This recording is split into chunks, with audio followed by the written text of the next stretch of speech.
Take your seat, please.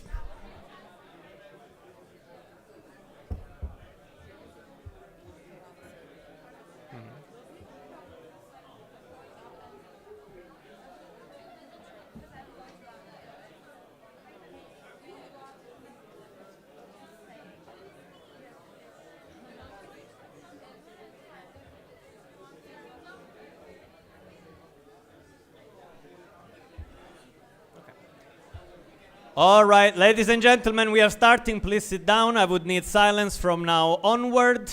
We start strong with a presentation. People in the front, you also, I need some silence. Please sit down, have a seat. We are starting. I open agenda point 13, grants report, and I call to the stage Adrian.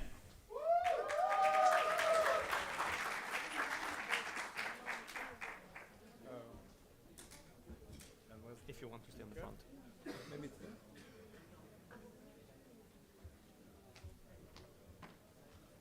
the clicker.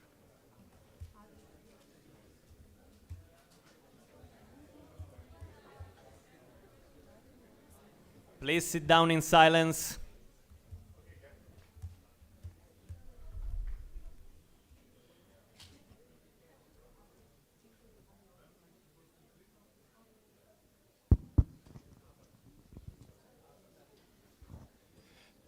Hey guys, please be faster because we're gonna be a long time together today.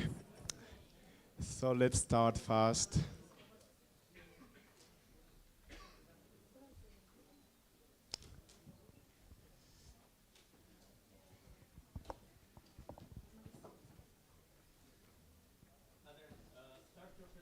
Okay. Remember, you have the time over there. Oh yeah. So okay, today we're gonna start our finance report with the grants report. So I will try to keep it simple because I know that grants can sometimes be a difficult knowledge to get. So yes, let's start it.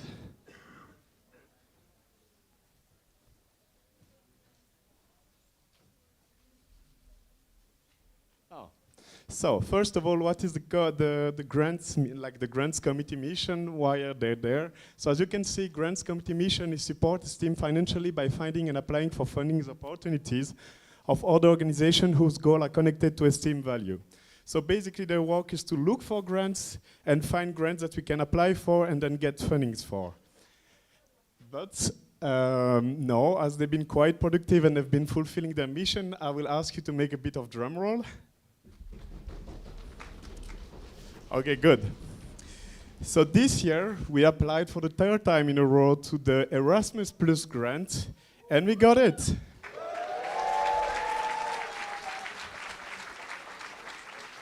So I will shortly explain you the timeline. So everything started in April 2023 when we applied for a framework partnership agreement with the European Commission, ensuring us that we would be able to apply for grants during the 3 next years, so from 2023 to 2025.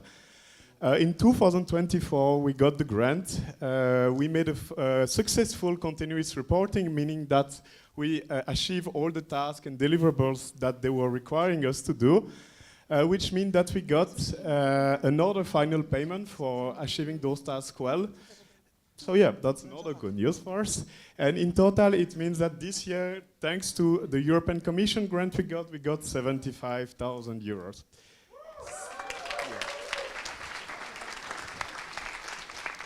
So, as you can see, every time we're applying, we're speaking about like a 70 to 80 pages long application, pretty big. So they are very nicely giving us a feedback.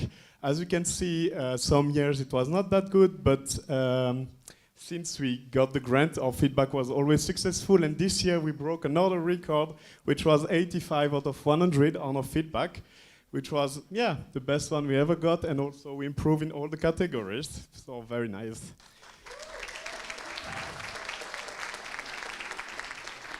So, in summary, we successfully reported for 2024, so we now closed the grants for 2024.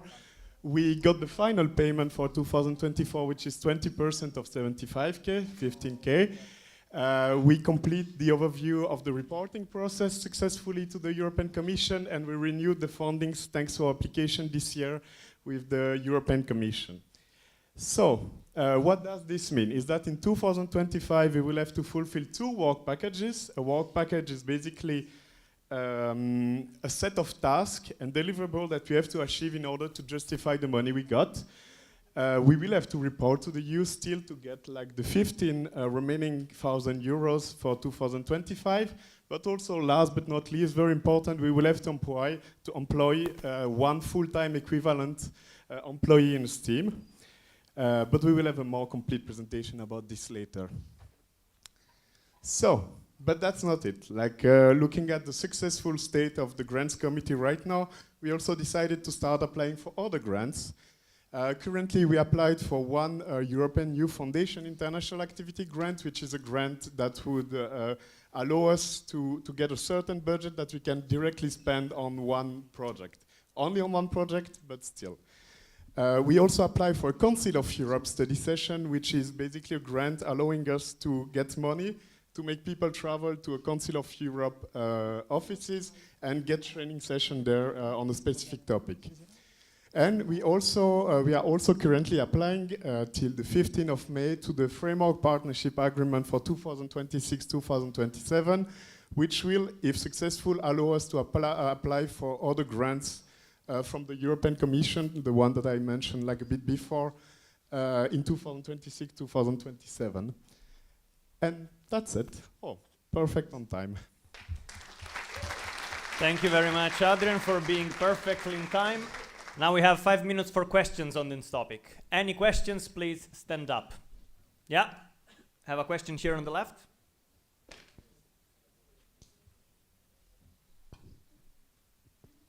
Rodrigo Bastos, Porto LG Milan. So I saw that the feedback from the European Union has been continuously improving about our performance regarding the grant. And first of all, amazing work and congratulations. And secondly, do you know specifically about those points like relevance, quality and impact, what STEAM concretely did to kind of improve our score? Yes, so when they're giving us this feedback, it's like 3 to 4 page long with all the part of the application that they found either very relevant for the application or that they found a bit weak. So that's how every year we can improve, because we got comment, okay, this part was interesting, but you did not clarify enough. So please do, and then the next year you take this feedback into account, and then you improve your application. Currently, as you can see, it has been done pretty well, and I would say this is the main reason why the feedback is getting higher and higher from year to year. Thank you very much. Question from the VPF in the back. Hello, Tina Mlinaric, LG Zagreb. I have a question based on the workload and who is currently doing the applications for the grants and the reporting. What was the workload this year from the side of the VPF and the committee, and are there any improvement points for next year, considering that you are planning to apply for more grants? That is a very good question. Indeed, the workload is pretty high. To tackle the application of 2025, we decided to hire 1 person to help us on the matter, which was definitely helping. It definitely helped us to relieve the workload. When it came to the reporting, it has been mainly done by myself and part of the committee. It is a big workload, but looking also at the amount of money, it is a workload that I find normal to provide. At the same time, I am perfectly aware that if we want to start applying for more grants, we will have to change a bit our structure and our working and our way of work. But to know how I want to change it, you have to pay attention to my my presentation tomorrow about this. I mean, I could start developing right now, but No, it's fine. We have time for that, but now it's for questions. Are there any other questions from the crowd? Please stand up in case. Yes, delegate in the front. Okay, I'm Victor from LG Krakow. I have a question. What is exactly determined if you get the grant or not? Because I see that in 2021, 2022, you did not get it, even though there was 75%, and the year after, the score was lower, and you did get it. So what's the criteria? That's a very good question. So there is two stuff to take into account. The first one is that each criteria has a certain threshold to reach. So if you're not reaching it, then you're out directly. But at the same time, we're not the only organization applying for this grant. This year they had 7.5 million euros to give away. And they just like ranked all the NGO based on their score, and then they took like the X first NGO that would like complete those 7.5 millions. So if, for example, the amount was way lower in 2021, it was way harder to get it. I mean, I'm not saying that it was an easy game this time, but it's depending on those two factors. So the number of applications they're receiving, and also the threshold per criteria to reach. All right, thank you very much. It doesn't seem there are any, there is wise joking. There is one here in the front. Up to direct comment, and this will be the last one, and then we move on to the next presentation. Vlad, local group Aveiro. Is the amount of money we receive by the grant is like what Steam is asking, or is defined by the entity that's issuing the grant? No, so we have three possibilities: 75, 100, and 125. But those three possibilities are bounded by the number of people you have to employ. So the first one, the 75 that we have, you have to employ 1 to 2 full-time equivalents. Second one is 2 to 4, and then third one, I don't remember, like 5 to 10, something like this, but this is not something that we could manage currently. So that's why we're just keeping it with 75K. All right, thank you very much. That's all for questions about grants report. So I close agenda point 13, grants report. And I open agenda point 14, corporate partnerships report. And I would like to ask Alexander Simic to join Adrian on the stage.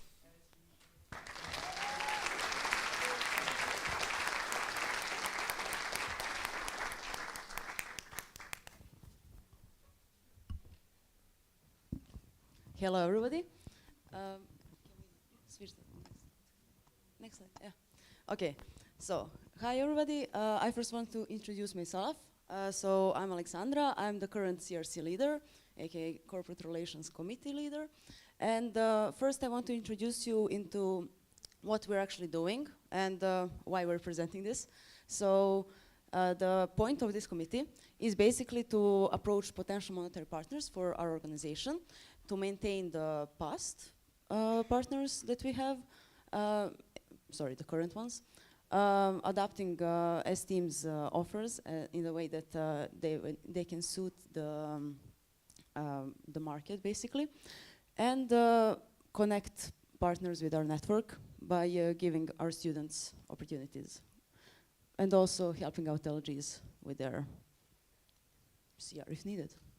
So we divide our partners into two.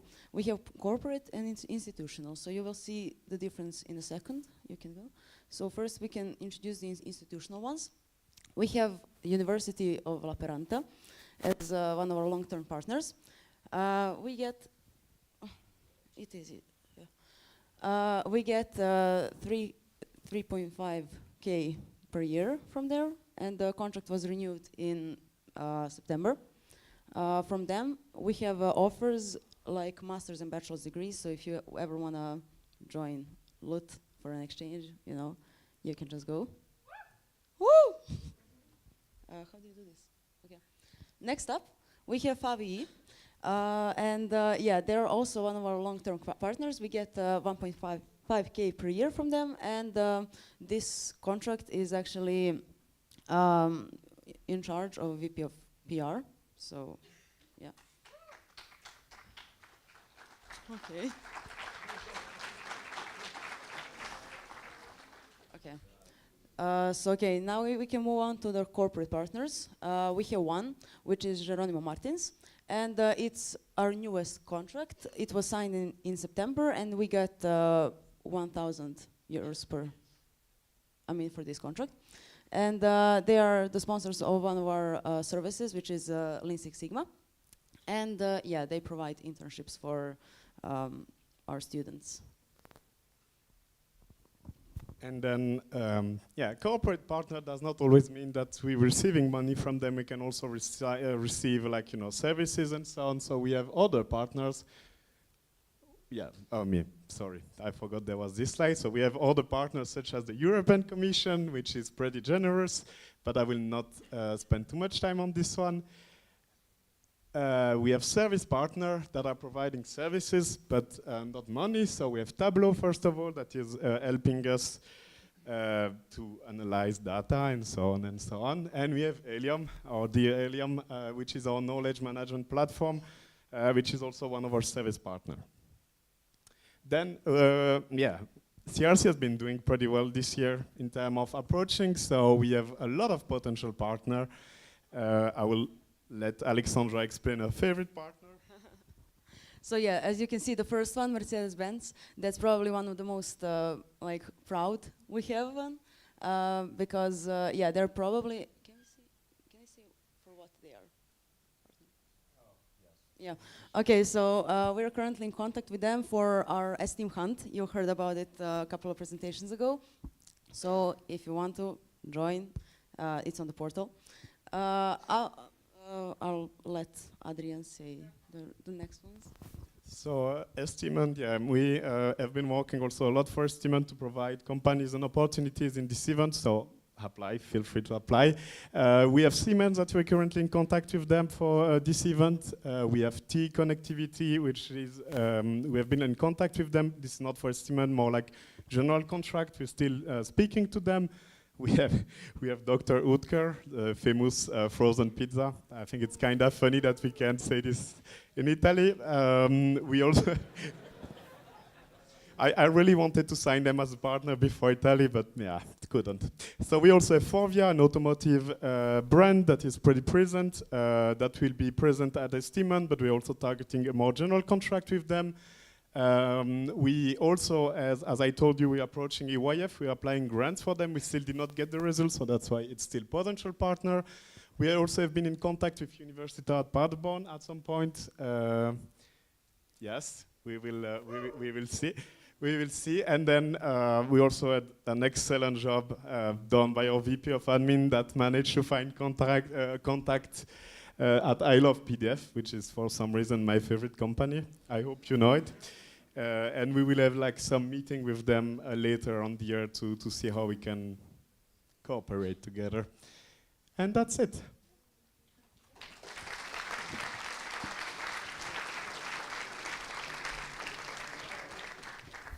Now we have 4 minutes for questions. Here in the front first, and then we go to the back.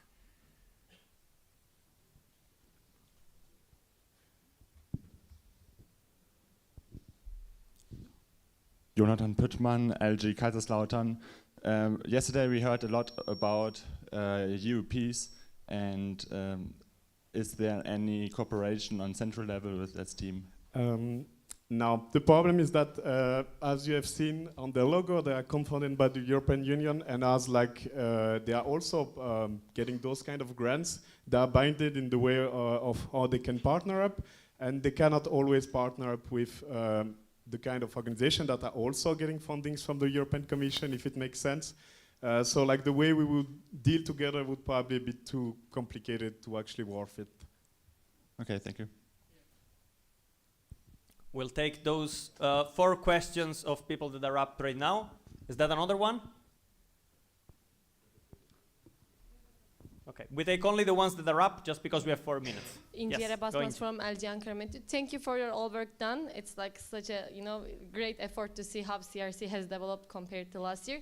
I have a question on the institutional partners because I see a lot of in a company sense, corporate sense, we have a lot of improvement points. But how do you evaluate the situation of the institutional partnerships? Well, that's a very good question. So as you might be aware, it's not the best time currently for public finances over Europe. So universities are always getting budget cuts. If you, for example, can remember, we were partnering with TU Eindhoven, which unfortunately has a big budget cut, which led us to stop the contract, but also some other university expressed their interest, but also the fact that money-wise, it could be difficult, especially as a European NGO. It's also harder for them to justify the cost compared to spending on their own university. Thank you very much. We have Tina from the back, then front and back again, and that's the last one. Tina Mlinarić, LG Zagreb. I have one very quick comment, but I think it's important for everyone to hear. I just want to say Alexandra and Adrian have been doing such an amazing job with CR this year. It's leveled up so much. The team is doing so well. You made CR school, so I really want everyone to give a round of applause for them.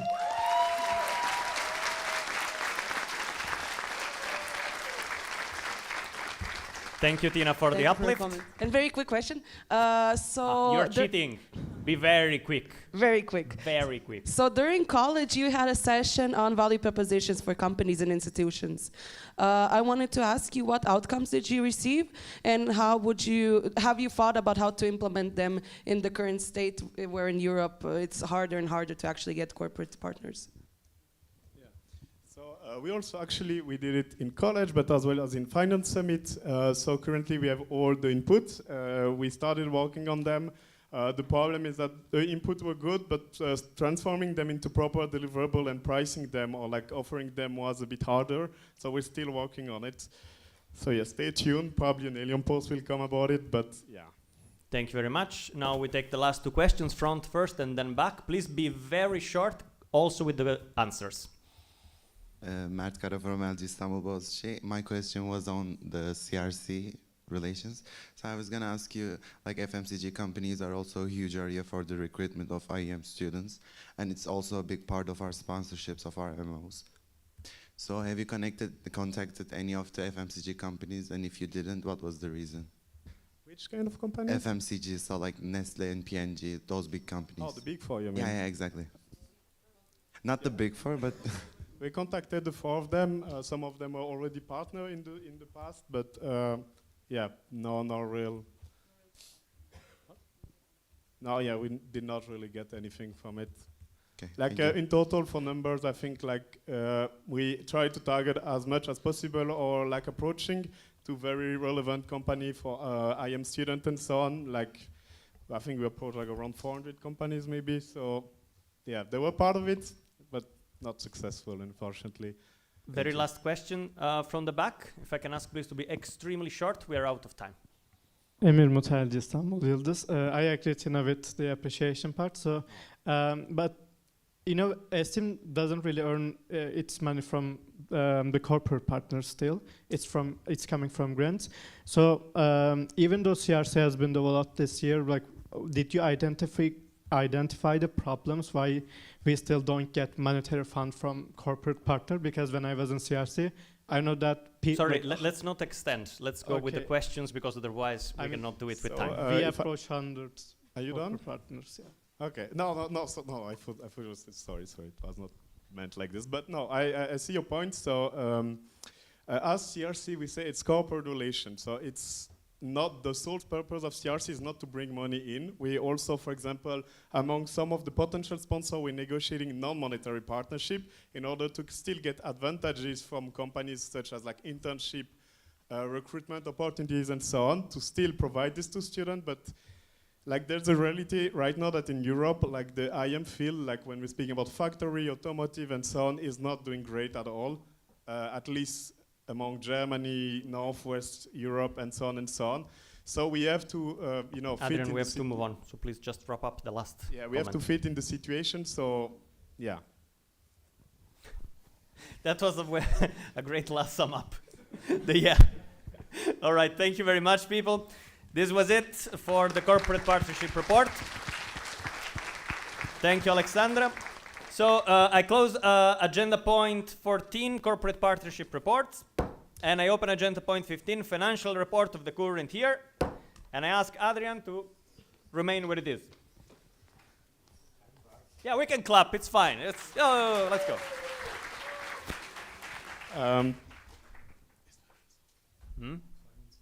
So I will ask my FC and my finance people on stage one more time. Alla mia mamma piacciono I cuori.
like this. Oh. Save 1 minute. Oof. So yes, here I am again. I hope you're not getting bored of me because this is not the last presentation. Okay, so board report, half-year realization. First of all, does someone know what an half-year realization is? Can you raise your hand? Oh, well. The half-year realization is basically, the half-year realization is basically the seven first months of the financial, the 7 first financial months of our association and how we did it and how much we spent, how much we earn, and for you to have like a clear overview of our finance. So if you scan this QR code, you will be able to to access the Helium post about it. Wait, actually, to access the Helium post about it, and just read it. So, a reminder, all those numbers are until the 1st of March. So that's why you might not see, for example, grants income and so on in it. So keep in mind 1st of March, not right now. So here you have an overview. Currently, we have, after 7 months of exercise, we have 20K of profit. Oops. Yeah. Yes, we in total spend 52K and we earn 73K of money. So, what is our income? As you can see, our income is mainly other income, but we also have 1.4% from company, 13.7% from institutions, so universities and so on. Income from donation and department are more or less together 1.7%. And now you will ask me, but what are those other income? Well, this is all the specific reserve we got from last year. The biggest one being the grant specific reserve, which is like most of the time, like more or less half of the grant we're getting. So yeah. So current situation from corporate relation, we earn 1,000 euro from companies, 10,000 euro from institution, and 1,000 euro from department corporate relation. As said, the committee is now fully working and operational. It's doing pretty good, as you've seen. Unfortunately, due to the current economic situation, we are struggling a bit to find corporate partner, but yes, it is what it is. But in order to tackle this, we decided to have new kind of partnership, meaning by this that we are now proposing non-monetary partnerships. So for example, just providing services for services, but also performance-based partnership, which are basically, for example, in the recruitment, if they want to recruit 5 people, and if you manage to recruit those 5 people, then they would pay 5 times 400 euros. So they would only pay per recruit, if that makes sense. So yeah, then we have grants. As is the half-year realization, there is no income from grants in it, but the committee is going well, the knowledge is there. As you've seen, the feedback was pretty good, and we had 1 employee that worked full-time for 3 months on grants. He helped us to write the application for 2025, as well as writing some best practice document in order to manage the knowledge and pass the knowledge to the next generation. Now let's go to the more interesting part, expenses. So as you can see, the biggest expenses we had, and that was almost half of the current expenses, is the staff. Then we had the board travel cost, board participation fee, and all the board costs for almost 25% of the budget. Support to Active, that was 20% of the budget, and some other more little cost. So board fund, what do we mean by board fund? Is all the travel costs, participation fee, and other board expenses occurred by the board. So we spent 6.3K on travel cost, 4.9K on participation fee, and 418 euros on other board expenses. So board fund, basically it is going pretty well. All the events are happening, so we should not have a big loss, except some coordination meeting from leaders that are not happening and that were budgeted. So those just won't happen and might lead to a profit if we're not changing the budget. We also have some saving on some expenses. So for example, Fran went to Australia for the World Education Engineering Forum conferences. He had like more or less 1.6K planned for the whole trip, but only spent 1.5 1K more or less on it. So because of this, it led to have like a profit of 600 euros. Also, some bodies were were traveling for pretty cheap. So that led us to some profit, but I mean, that's fine. And we also made, in order to tackle those problems, some adjustments are made on some reimbursements. So for example, we had a board meeting in Baku. As you might have wondered, going to Baku from most of Europe is pretty expensive, so we decided to go a bit over the standard reimbursement. Then we have support to active. Support to active can be broken down in four parts. We basically have support to leaders, so all the people there. We spend more or less 4K. Then we have the active fund. We spend more or less €0.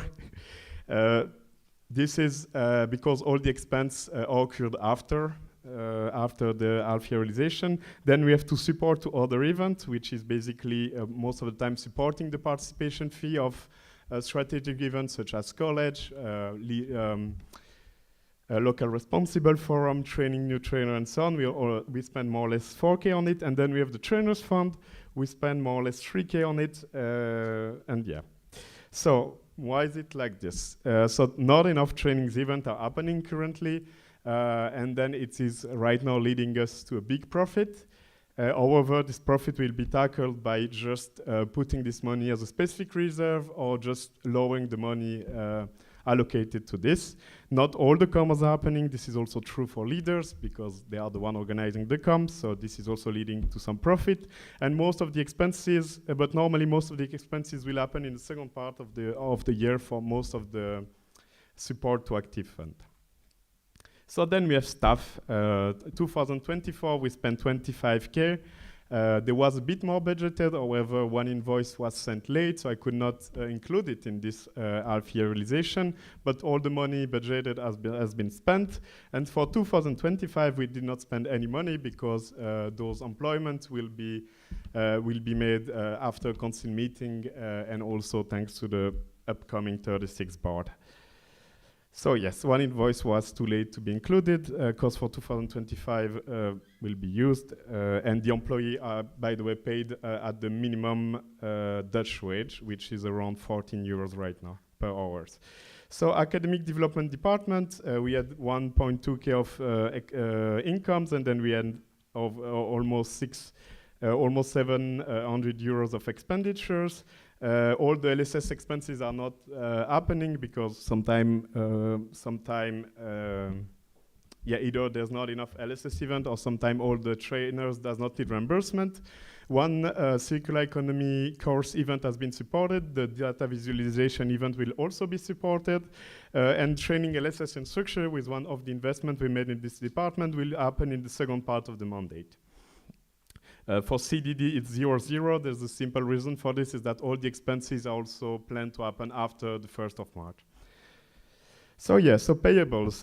Payables from previous year, we had around 6K of payables coming from companies, people, institutions, and so on. We managed to lower them to 915 euros, so that's pretty good. Most of the big payables from company have been paid, and now the rest is some small amount, and we're still trying to get them. Then we have receivable. Wait, I mistook that. Yeah, payables is what we are supposed to pay for people. Sorry. So we managed to pay almost 5K of payables, and the rest of the payables are currently small amounts, so we have not a big outstanding debt. And for the receivables, we had almost 15K of receivables from institution companies, people, and so on. And we managed to gather more than 12K of them, which is pretty good. And now we have 2 invoices from institutions and companies that are yet to be paid by those companies, and also some little invoices that we sent to local group and that they did not pay yet. Adrian, yes, the time is over, so I would like you to wrap it up. Close it. Oh, can I 1 minute?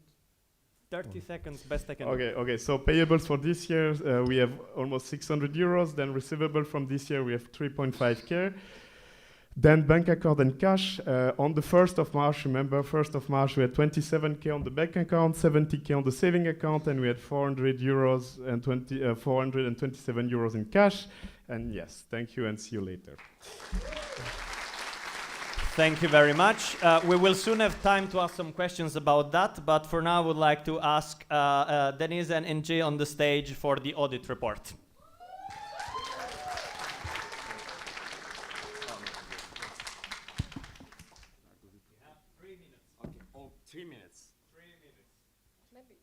We will try, okay. So guys, please keep a close attention. This is a report reading and it will be a lot of words, so just listen to us. This is a statement that we will have to deliver every council meeting. Okay.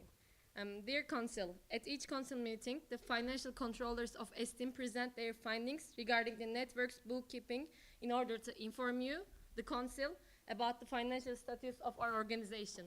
We, Ingiera Basmaz and Deniz Kutlu, are pleased to see you all here at 70th Council meeting in Calabria. We kindly ask you for full attention to this report as it covers essential matters for understanding the fundamental foundations of STEAM. We would like to begin by noting that communication between the financial controllers and the Vice President of Finance has been smooth and effective, contributing to a relatively healthy financial year thus far. However, there are several challenges and concerns we believe the Council should be aware of. Currently, STEAM is using a bookkeeping software called Multiverse, which is considerably outdated and lacks adequate online support resources. As a result, addressing software bugs and performing routine checks has become increasingly difficult. This situation causes delays that are particularly concerning given the strict legal deadlines that both Vice President of Finance and the financial controllers must meet to maintain. They're asking if you can slow down just a tiny bit. Okay, Try then to give me mix one in more the middle. Must meet to maintain the financial health and stability of STEAM. At present, multiple technical issues with Multiverse are causing significant inefficiencies in preparing the annual accounts or for sustaining the network's future financial years. Therefore, we strongly and urgently recommend that the Vice President of Finance, together with the board, prioritize finding a long-term solution to this issue following this council meeting. On a positive note, we have identified and reported minor bookkeeping errors to the Vice President of Finance, all of which have been addressed. We are pleased to state that we approve the current half-year realization. In our report during the 69th Council meeting Seville, we highlighted the risk of not fully realizing the planned budget and advised the board to propose new spending initiatives if the situation arose. As of now, we can confirm that the budget realization has been lower than initially planned. In response, the board and the Vice President of Finance have put forward proposals to address this shortfall. Regardless of the specific content of these proposals, we firmly believe that STEAM is currently in a position where incurring expenses is preferable to saving, given the risk of being taxed due to the Dutch law. Consequently, we support the board's approach to introduce new expenditures and investments. Regarding the content of the investments, we would like to express our support for the newly proposed investments, which we find meaningful and align with STEAM's goals. However, we have observed that significant investments, particularly in areas such as the Trainers Fund and participation in external NGOs events, were budgeted and approved. Yet, less than half of the allocated amounts have been realized, and full realization is not expected by at the end of August. At this point, we strongly recommend placing greater emphasis on actively pursuing and effectively managing this process to ensure that the approved investments are successfully implemented. Adopting this approach will be crucial for achieving healthier and more sustainable outcomes for the network in the future. Regarding CRC, which is historically and currently an important source of income, we see that the committee is working very actively and doing a good work. With the reactivation of the committee, we observe the valuable work is being done. We believe that companies and institutions add value to STEAM, therefore CRC income should not be abandoned and the work should be continued. Regarding grants, STEAM has been successful in securing them. We believe that this should continue and we advise the Vice President of Finance to focus on this and prioritize this part as well. In conclusion, we would like to express our appreciation for the efforts made by the Vice President of Finance and the board. Nonetheless, it is evident that there are areas regarding urgent action and to safeguard STEAM's financial stability and support its growth. Therefore, we would like to summarize our main recommendations as follows. Prioritize the replacement of the Multiverse bookkeeping software with a more modern and reliable system. While we are supportive of the budget proposal, make sure to realize expenses as close to budget amount to avoid taxation. Strengthen the management and the follow-up of approved investments to ensure that allocated resources are utilized effectively and contribute meaningfully to esteemed strategic goals. Keep up the effort in CRC and grants committee. Do not lose your motivation and keep being transparent. We remain committed to supporting the financial health of STEAM and are available for any further clarification. People, I'm sorry, or but the time is discussions. way... Thank you for your attention. And Do not forget that finances are fun, and enjoy goodbye, the have a rest of the good council council meeting. meeting. Best regards, FCs. Goodbye. Thank you. So as you can see, we are extremely short on time, but we could not, of course, skip the question time for this. Let's have 4 minutes of questions. Let's stay very, short on it. We have a 2 here on the front. No, technical first. Is it a technical? No, take the microphone. Okay, Rodrigo Bastos, LG Porto, LG Milano. In Shenzhen, is this the statement that you just made available in the form of text, either on Helium or anywhere else? It will be sent in Google Chat. Okay, perfect. Very good, thank you. Okay, then that was already answered. On the back. Let's be very short asking and answering. Ekin Köselci, İzmir DU. I was going to ask, can you open the staff part? How many employees we have in the moment, like part-times or full-times? Right now, Like 0, because for 2025 there was 0 US pence, but we got in 2024, we got 7 part-time employees, 6 part-time and 1 full-time. Okay. Thank you very much. Here from the back. Also remember, people, when I say we have little time, it means say less, not go faster. Yes. Very different. Tom Louis Landgraf, LG Berlin. I have a question to the actives part where you support, which is now budgeted 0. What exactly you support there? So there, it's a big name for only one line of expenses, which is support to struggling local group.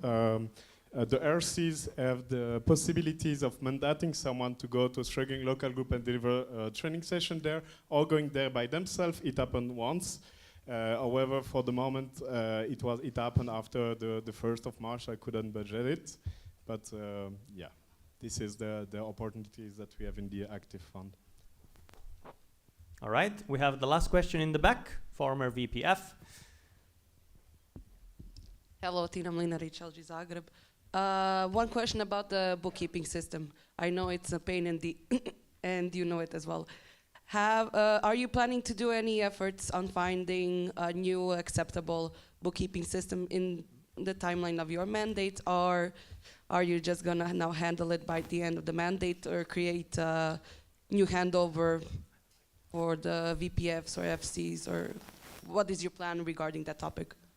I will try to keep it very brief. I don't know if I will manage it, but basically we have right now, compared to last year, it's not the same issue. It's technical issue with the software itself. Like for example, some displaying issues that are not there anymore, that are there.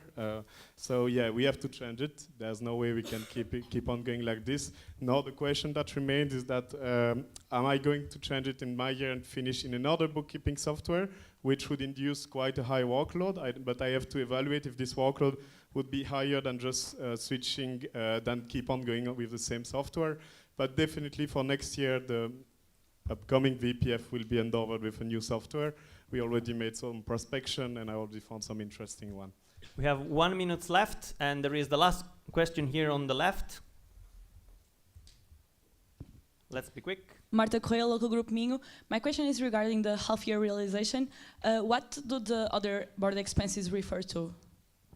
That's a very good question. So all the board expenses, currently there was 400 that were paid. That was support for VPF of the 34th board to come to the council meeting in Seville just to present the annual account, as it's like mandatory by our statute.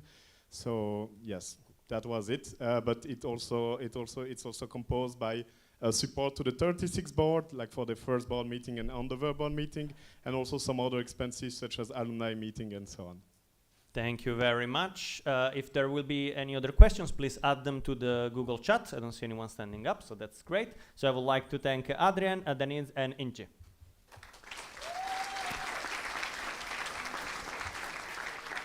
And with that, indeed. With that, I close agenda point 15, financial report of the current year.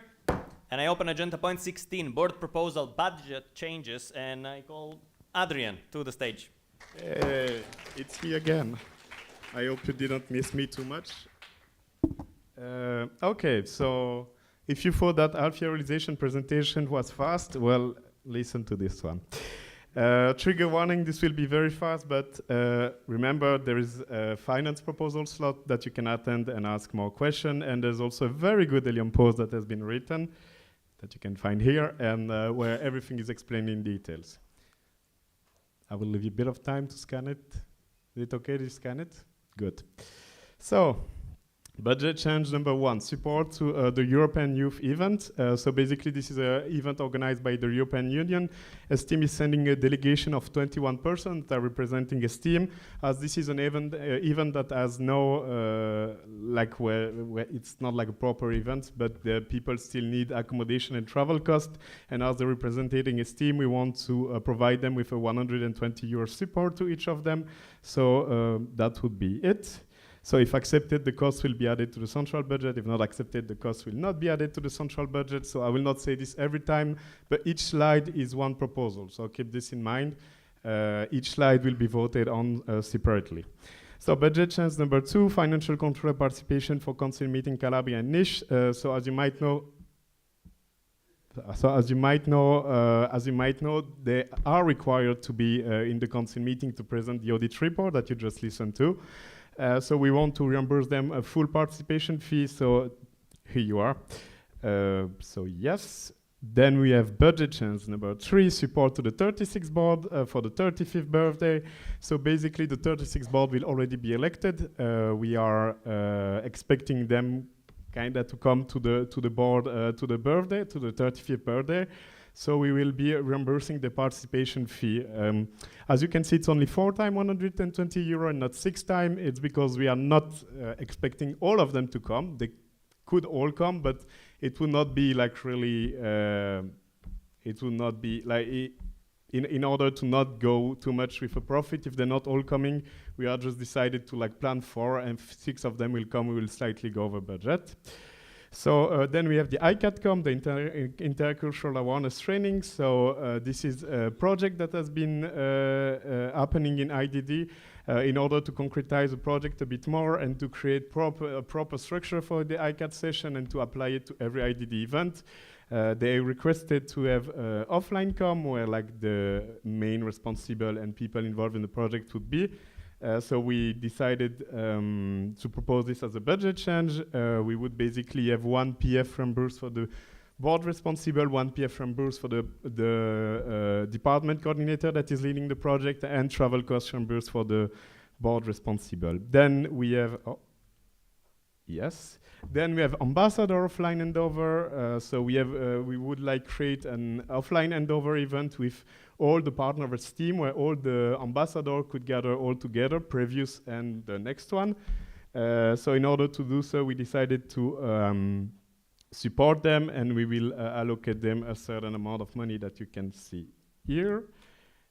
That is around 800 euros, as we have 3 ambassador, previous ambassador, and 3 next ambassador. It's 6 people, so you have to divide it by 6 to have for each person. Then we have budget change number 7, which is a guest professor that have been invited for the 35th anniversary to deliver a workshop.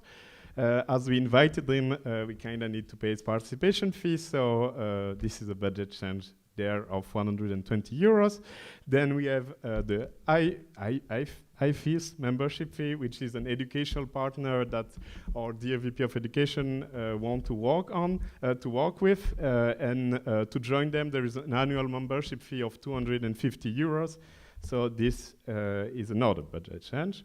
Then we have the PICCOM. PIC is the new initiative of STEAM in order to allow them to develop themselves a bit more and so on.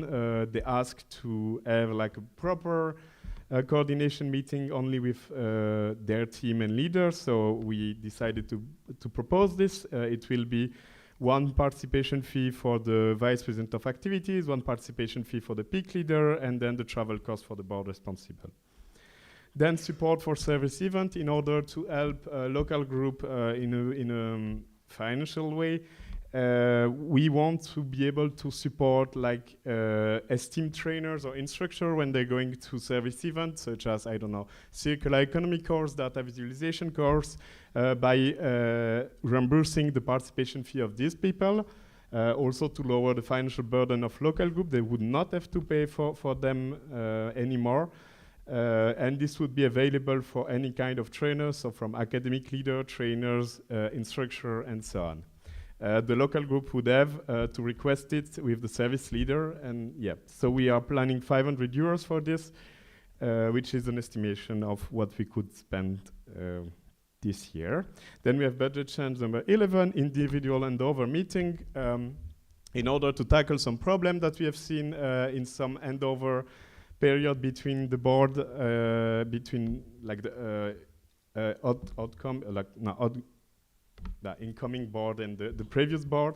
We want to sponsor, like to create, like give the opportunity to each board member to gather offline, make the handover offline, and so that's why we plan like 170 euros of travel cost for each board member in order for them to be able to make this happen. We only plan 5 board members, not 6, because there's a high possibility that not the 6 of us will do it, but at least 5. So that's why. Then we have budget change number 12, support for the Bestimec event, which is an event that has been made in collaboration with Best and ISTEC. It happened in Baku. And in order to support the event, each organization, NGO, decided to sponsor the event with 195 euros. So here you have it as a budget change. Then we have budget change number 13, EYF support and membership. Now we are speaking about decreasing the amount that were allocated because they will not happen. This budget change will not happen, so we will decrease it to 0. Then the PRC will not happen either. It happened in collaboration with another com, so we do not need to include it in the budget anymore, so we will decrease it to 0. So we're basically decreasing the travel cost of the board responsible and the participation fee of the board responsible. Then we have EQCCOM, same. It will not happen, so we are decreasing the travel cost of the board responsible, the participation fee of board responsible, and the leader. Then we have the IDDCOM, same, but this time the amount is bigger because there is more leaders involved in IDD, so we are decreasing the amount of the participation fee by 350 euros. Oof, wait. So with all those expenses, that would lead us to a realization like this, where we would have a loss before not being happy. It is actually a good thing because we are currently not doing very good with profit. We are having too much profit, which can lead us to pay taxes. So we need to balance this a bit by having a bit of a loss. This is what we could call like a healthy loss.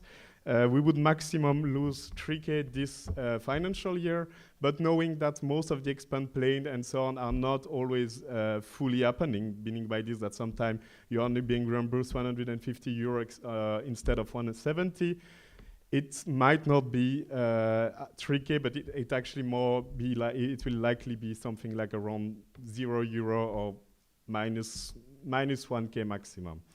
So, yes. Wait, that was not it, but yeah, that's it.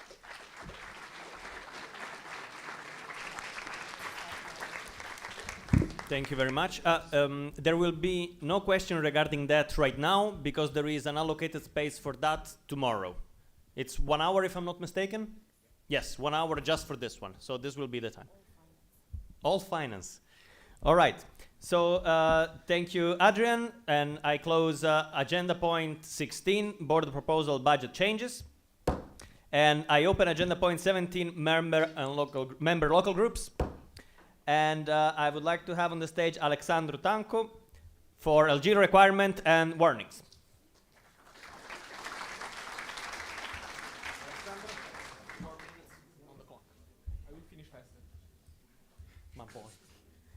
Okay, hello everyone. My name is Alexandru Tanco, and today I'm gonna bring you the bad news, more or less. Okay, so firstly, to start, I will present you the state of the organization. In this moment, we have 79 local groups in Steam, from which 74 are members, one is observer, and 4 are guest groups. So, the reason why we do this is to inform the council about the state of every member, to motivate the local groups to be more active, encouraging local groups to participate and to organize events, telling what STEAM expects from the local groups, and if we're gonna find some problems, we can begin a support strategy together with the regional coordinator and LGSS. So, what are the requirements that members need to fulfill? So, firstly, they need to be a legal entity. They need to have at least 5 different students associated with the local groups participating in events, 5 travelers to keep it short. They need to attend 1 offline event from the agenda of his team, from the portal. They need to organize at least 1 event in 1 year period, and to have at least 1 representative present at least every second council meeting. And in final, to respond all the emails from the board which state that reply is required. So, more information. Every warning emails, it will be sent 28 days before every council meeting. And if a member group fails to meet any of the requirements, the member group shall receive a written warning. 3 consecutive warnings shall result in a proposal for exclusion, and 1 warning per CM, no matter the numbers of requirements are unfulfilled. Okay, so to continue, unfulfilled requirements. The first one is to organize at least 1 event in 1 year period as stated in event agenda of STEAM. So the local groups that didn't manage to do it are the next one. LG Auvergne, Bremen, Bucharest, Coimbra, Dortmund, Kaiserslautern, Kiev, Milan, Minsk, Moscow, St. Petersburg, and Siegen. The next unfulfilled requirements is have at least 5 different students, 5 travelers. So the local groups that didn't manage to do it are Braunschweig, Coimbra, Dortmund, Graz, Milan, Minsk, Vienna, and Zagreb. The next unfulfilled requirement is have at least 1 representative present and at least every second council meeting. And the local groups that didn't manage to do it are Coimbra, Delft, Dortmund, Milan, and Minsk. And the next unfulfilled requirement is have attend at least 1 offline event as stated in the event agenda. The local groups that didn't manage to do it are Coimbra and Milan. And the last one, to respond to the mails sent from the board, the local groups that didn't manage to do it are Auvergne, Budapest, Dortmund, Kaiserslautern, Milan, Minsk, Santi, and Zagreb. And to finalize everything up, this is all the summary, and from all the local groups, Kaiserslautern and Milan are proposed to exclusion. Thank you. Thank you very much, Alexandru. There will be question for this after 2 other short presentations. So in the meanwhile, Alexandru, if you want to take your seat. And now we have a proposal from Milutin.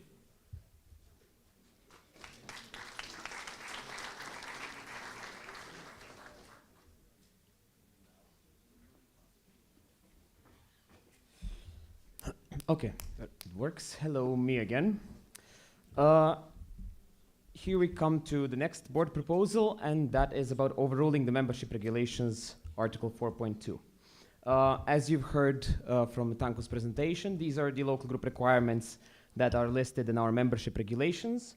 And now we will be talking about this specific requirement to organize at least 1 event in a 1 year period. Now, what is this proposal regarding? As I believe you're familiar with, since February 2022, the war in Ukraine has been going on, and the political turmoil related to it has affected negatively local groups Kiev, Moscow, and St. Petersburg.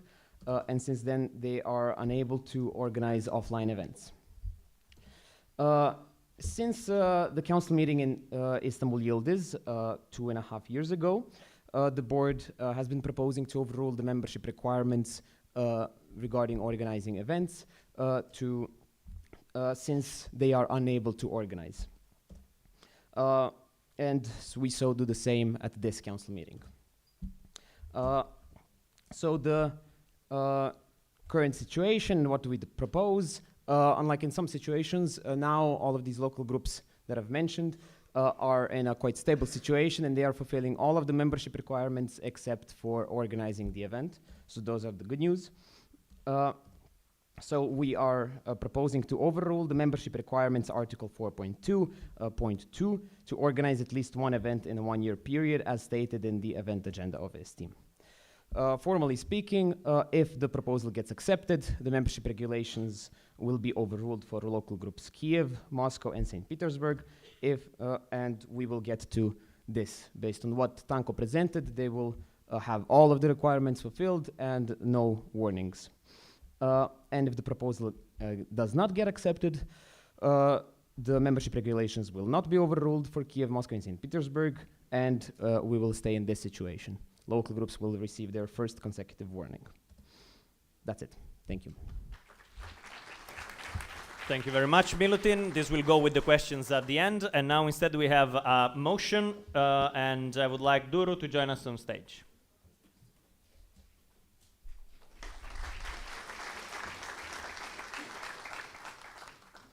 Hello, guys. Now I will move on with the motion overruling the membership requirements for the local group Vienna.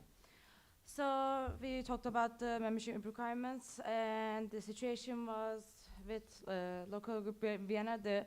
As Tanko explained, they couldn't have the 5 different students associated with the group participating in events as stated in the event agenda. And the situation was the first part of the exchange was with from their side, and then we were supposed to do it in the second half, but the situation because of the political situation of Turkey affected our model organization, and the event was cancelled, and it was 2 weeks prior. And we had, given the circumstances, it was impossible to proceed with the planning. So, despite these extraordinary conditions and the official cancellation, the 6 active members of LG Vienna chose to travel to Istanbul on an unofficial basis. So, for this motion, the membership requirement for 14.12 will be overruled for LG Vienna due to the political state of Turkey, and they will not be warned for this CM. Yes. And as I said, if the proposal gets accepted, if the motion gets accepted, it will be overruled for LG Vienna, and if it's not, it will not be overruled for LG Vienna. Thank you very much, Duru. Now we have question times for the 3 of them for LG requirement and warning. So Alexandru, join us back. We have it for the overruling for Kiev, Moscow, and St. Pete, and we have it for the motion of overruling it for Vienna as well. And we have 5 minutes. Question here in the front first, and then we go to the back.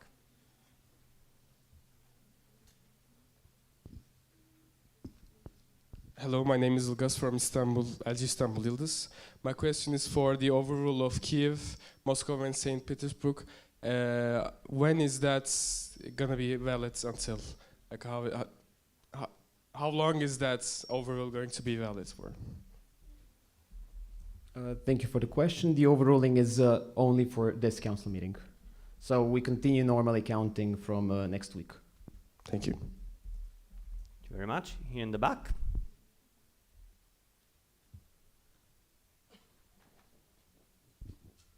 Hello, Jelko Müller, LG Braunschweig. A question towards the overruling to the requirements for LG Vienna. I wanted to ask how many people were registered for the event, and would that be sufficient for the fulfillment of the requirements? It was not yet on the portal. However, there will be 6 participants that we talked about, and it will be, if they came with 6 people, they will not be getting the warning, as I said, and as it was unofficial, and they still came with 5 people, and if it was official, as I said, they will not be getting the warning. Thank you very much. Any other questions? And 3, 2, 1. All right. Thank you, everyone. You can take back your seat. That being said, we close agenda point 17, member local groups, and we open agenda point 18, guest and observer local groups. And I would like to call back on the stage Alexandru.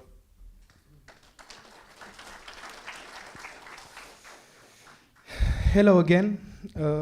I'm going to present you the updates and the good news this time.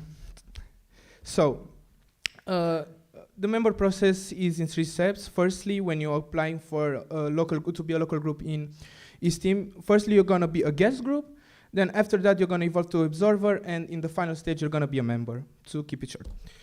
So, expectation from the guest groups. You have rights like to participate in Esteem events, to have representatives in every council meeting, and to request observership status after the meeting are the requirements are made, but the restriction is the only legal entities can organize events, and they do not have the right to vote at the GAs.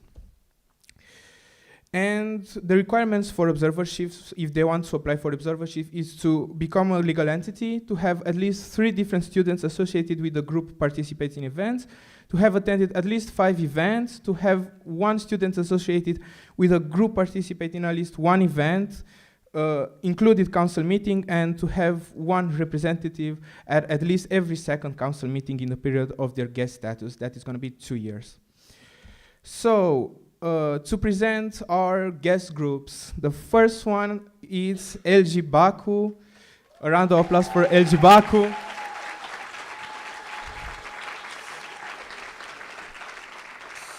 So you already know them. They are guest groups since CM Aveiro, and their strong points are the university supporting cooperation. They have students young and motivated to make some changes, and need and demand for organization like Esteem. So this LG are having a bright future in front of them. The next one is LG Casino. A round of applause for LG Casino.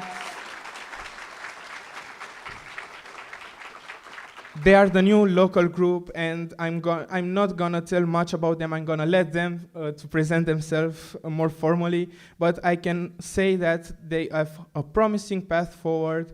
They are driven and enthusiastic students and have a reliable support and sustainable growth. The next one is LG Sarajevo. A round of applause for LG Sarajevo. You already know them. They are guest groups in CM Seville, and their strong points is the strong support from IEM professor. They're motivated to organize events and converge of different cultures. And last but not least, LGCBU. A round of applause for LGCBU also. Again, I'm gonna let them have the opportunity to present properly, but their strong points is support from the director of IEM, the natural formation of his team members. They are not forced to do it, they just wanted to do it, and the motivation and excitement for the future plans. Okay, so the bad news from this presentation is the exclusion of Observer Group Lausanne. And for an observer group, you need the rights that you have is you need to participate in STEAM events, to have 2 representatives in CM, to organize events except CM, and request observership status after meeting the requirement.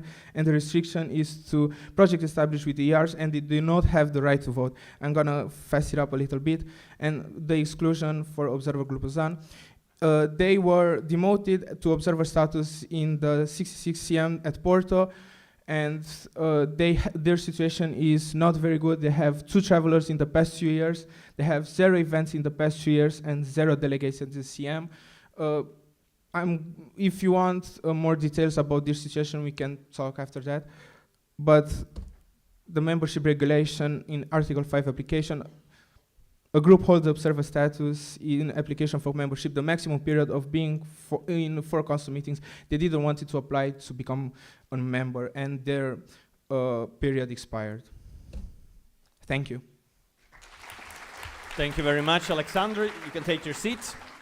Now I'm very happy to present the next intervention, which is called Welcoming of LG Casino, and I would like to invite Francesco and Aurora to the stage.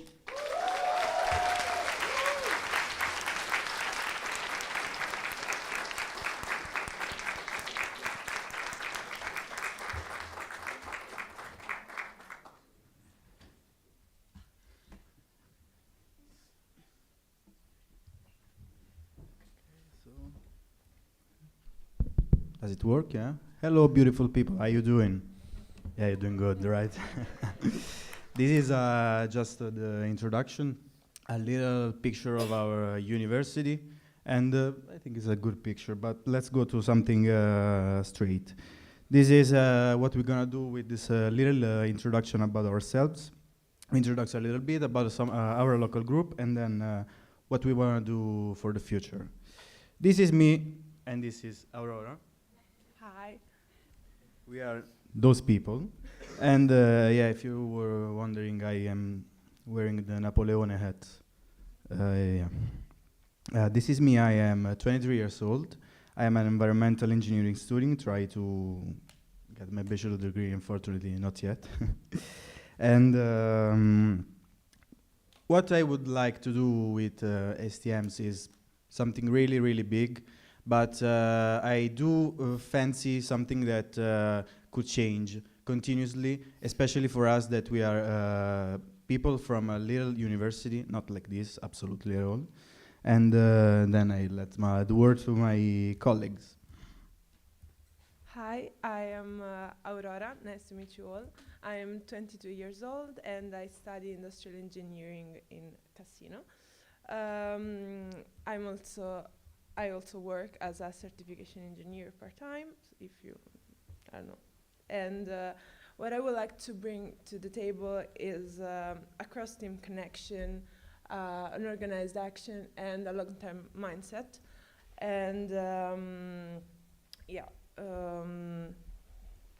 Yeah, this is a picture of our city. Someone could possibly think that it's a little bit dark, but it was challenging, trust me, to find a decent picture. So if there's some photographer that is looking for a job, we need it. And this is something about us. Our university was established in 1979. This is the location for all the people who was asking. We are literally between Rome and Naples, a little bit closer to Naples, but literally between the two of them.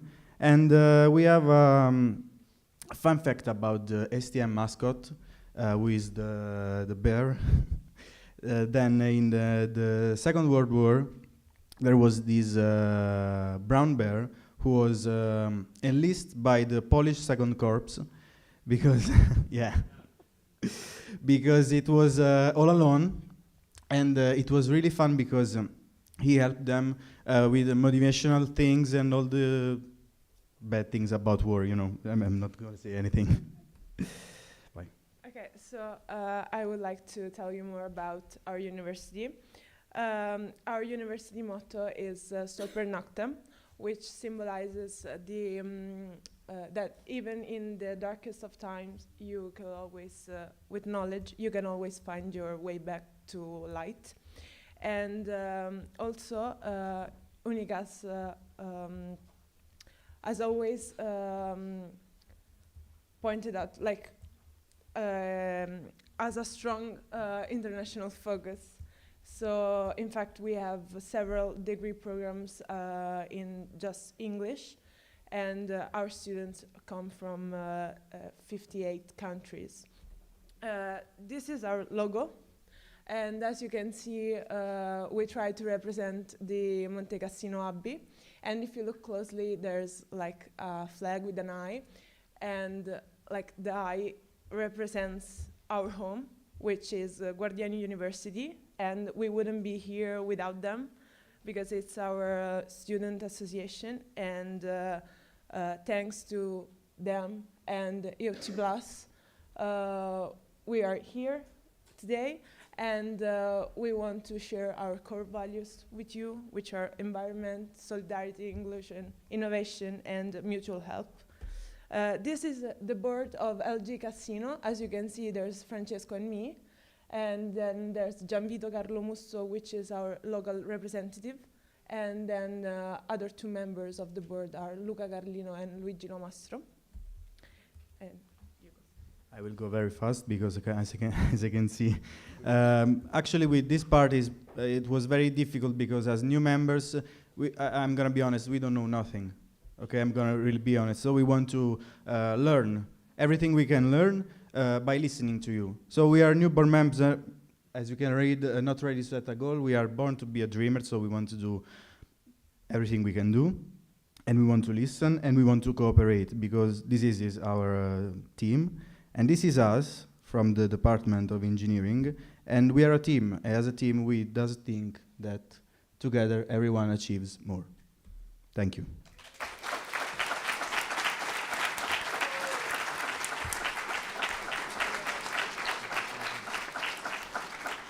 Thank you very much, Casino. Stay with us just for 3 minutes more. We have some time just for a couple of questions, if anyone has some. Any question for LG Casino? Yes, Yeah. here in the front. I know that guy. Yeah, probably me too. So, Emanuele Macri, LG Calabria. First of all, thank you for your presentation. Congratulations. As another Italian local group, we'll be very, very proud of you because I think that Italy really needs more local groups. So my question is how you can see the future of Casino in terms of students. Like, do you have some recruiting strategy? Do you have some strategy related to getting more like closer to your course of study, to university, since it can help? Yeah, actually, when we were in the last weeks when we were preparing to come here, a lot of our friends was really curious about it, and they was asking and asking all the time. Also, when I was doing we were doing the presentation, they were asking. So I think that's not gonna be difficult to involve them. Yeah, they were like, can I join? When can I join? Like, they're really curious about it. So. Tom Lewis, LG Berlin. I got a question. It looks like you're already like quite a big group and having a strong board, so congratulations to that. Could you maybe elaborate a bit how long you're already like a group established and what you did so far, briefly? He meant, can you elaborate shortly? Could you repeat like a little bit? You're already a big group and having a strong board, like you as an organization locally, how long you are? Yes. Sorry, so to say it again, from the pictures, it looked like you have a strong board and a big group. How long are you already an organization and what you did so far? We're an organization since 2018, and we organize, like, we have a project called Explore Italy. So once a year we organize a travel. I'm sorry, I couldn't find the right word. Then we also we work as a barrier from students and professors. So we help the students to for exams and tutoring. We help international guys settle in Italy, because with the bureaucracy it can be really hard for them, not knowing, and it's a long process. So we help them through the whole process, finding also an accommodation, which can be hard if you don't know the place and everything. So yeah, we focus on that. All right, thank you very much, LG Casino. You can take your seat. Giuseppe, if I may, I just have a quick comment from the live stream team that just told me, for anybody both asking questions and presenting on stage, please really speak into the mic, else it is not heard in the live stream. So please really take care of that. Thank you very much. You heard the man. Now, if you thought this was the last happy presentation, you'd be sorely mistaken. So I would like to call on the stage Rado and Toporao for the welcoming of LG Sibiu.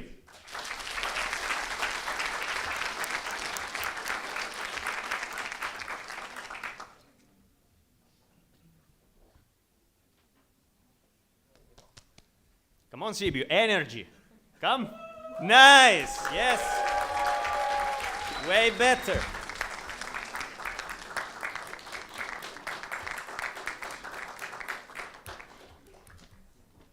Hello, guys. Can you take? Yeah. Hello, everyone. Nice to meet you all. Hello, everyone. Nice to meet you all. So I'm gonna tell you part and a little bit of a story of how we came in contact with STM and what we did for now and what we want to do in the future. A bit of introduction. I am Radu. This is Cosmin. I am 24 years old. I am a student at Masters in plastic deformation. I'm very serious and a quick learner, and I have pretty much a pretty good experience in student associations. Hello everyone, I'm Cosmin. I'm 23 years old, second year at the Faculty of Engineering, ambitious and creative, and I'm always dedicated and hardworking. This is a photo of our university, Lucian Blaga University. Few things about our university. ULBS is one of the oldest university in Romania with a tradition spanning over 225 years. The university promotes unique specializations within the Romanian academic space, the promotion of study programs in international spoken languages, the use of information technology-based teaching methods. Also, this is the faculty of the engineering at the university. There are 3 departments: industrial engineering and management, computer science and electrical engineering, industrial machinery and equipment. And the studies are bachelor's, master's and doctoral.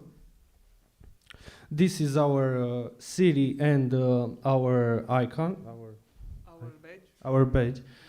The logo represents 2 towers of the main church in the city and the tower of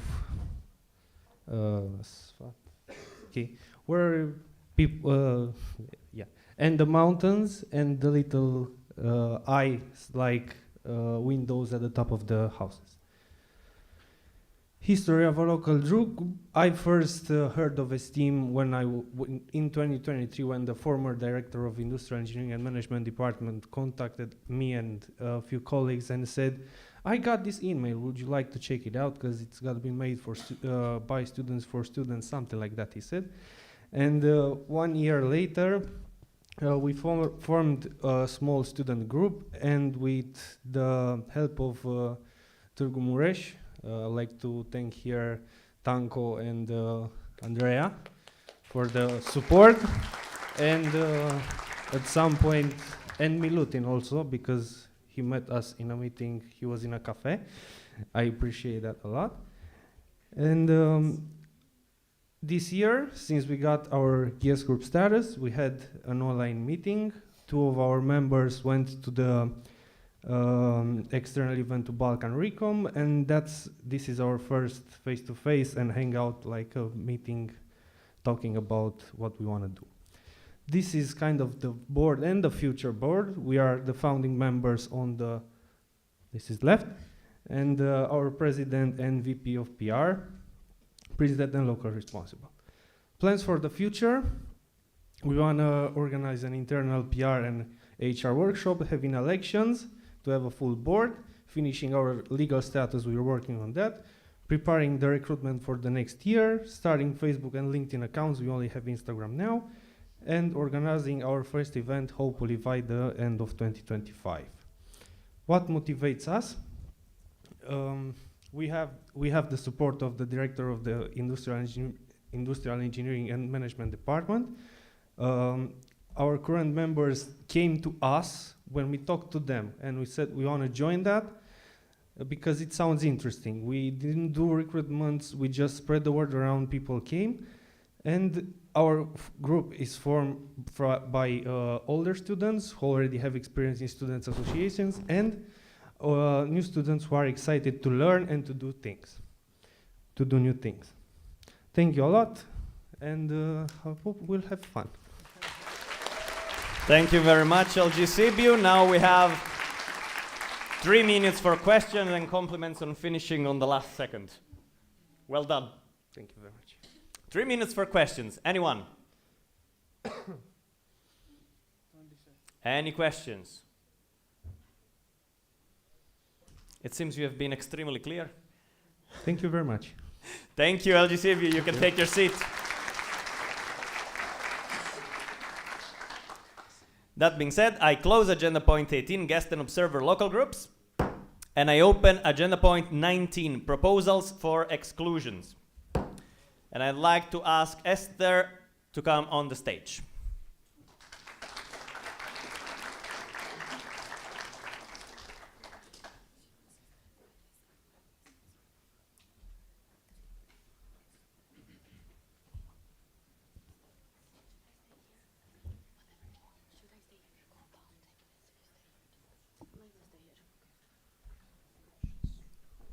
Hello? Hello. So this is going to be the statement by the RC of the regional coordinator of the Alpine region, and you can find me there on the photo in case. So this is going to be what I'm going to talk about. Hopefully I will finish before 2 minutes ends. So facts about Kaiserslautern. The first two that you can see that last event has been organized was an LSS course in 2023 and also the Alpine Recom in 2023. But the last two that you can see on the list were just tryings. They tried to organize LXX multiple times and also a summer academy in 2024, but unfortunately they couldn't happen for various reasons. And then they tried to organize recently an LSS regional course in 2025 March, which had to be cancelled due to lack of participation, lack of applicants. A little bit about the communication that I had with the local group. I would like to state that the LR I was in contact with, he showed up for all chats and regional chats. And also now I'm in contact with the president, so I'm quite updated what's going on with the local group. The future plans, they are going to have a meeting with LG Darmstadt to share experiences of esteem and motivate the member of LG Kaiserslautern so they can learn a bit more about our organization. They are going to organize an exchange with Izmir Economy, and also the board made a plan to financially support travelers for esteem events. Thank you very much, Esther. And now we have another statement from LG Kaiserslautern, so I would like Jonathan to join us on stage.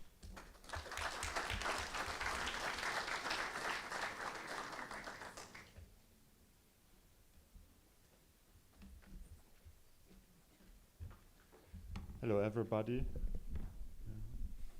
I'm here to present LG Kaiserslautern. I'm standing here as the LR and only delegate of the LG. But I can tell you that right now my LG is hosting a TNT for VWE, which is the partner association of S-Team. And yeah, I had many calls and chats with our local president, and I can tell you that our communication is very productive, and my LG is right now doing the best to ensure our future in S-Team.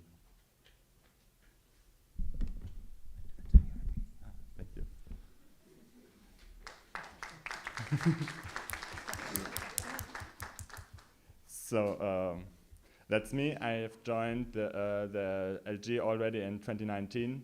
Then I became board member after the pandemic, responsible for HR and IT.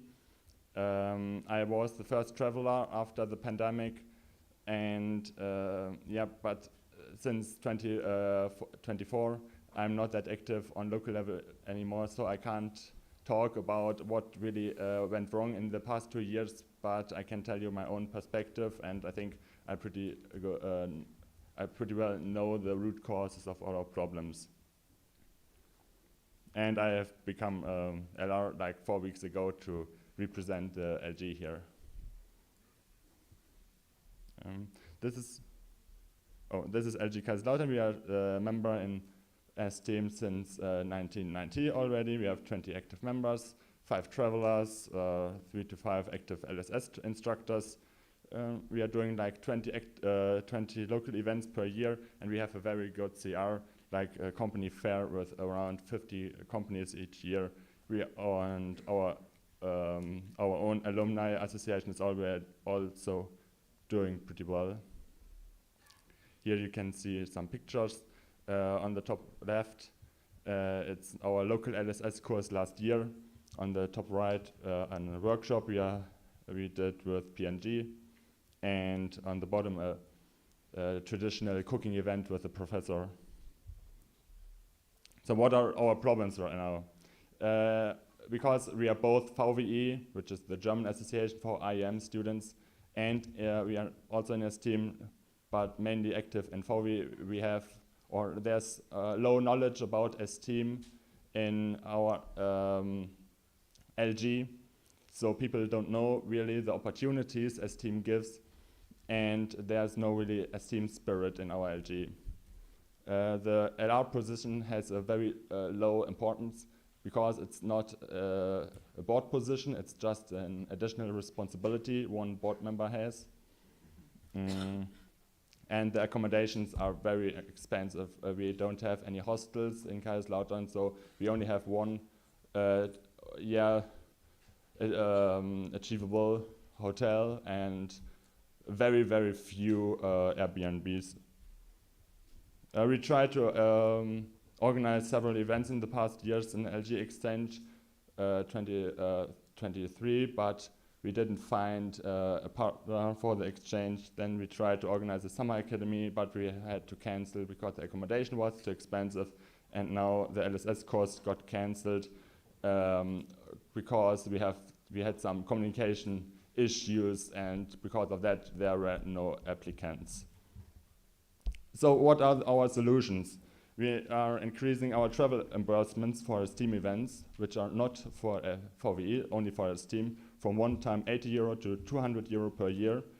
We are having a cooperation with LG Darmstadt, and also Karlsruhe is joining, as already mentioned. I myself will do the best possible handover to our next LR, which is going to be elected next week. And so we want to focus more on our requirements and sustainable contribution in this team. Yeah, and I can announce officially that we are going to have a LG exchange with ESMIR Economy next month. And we are also thinking about organizing an event for Wurstmarkt, which is the world's largest wine festival in the world. So on behalf of my LG, I want to thank you for your attention and ask for another chance.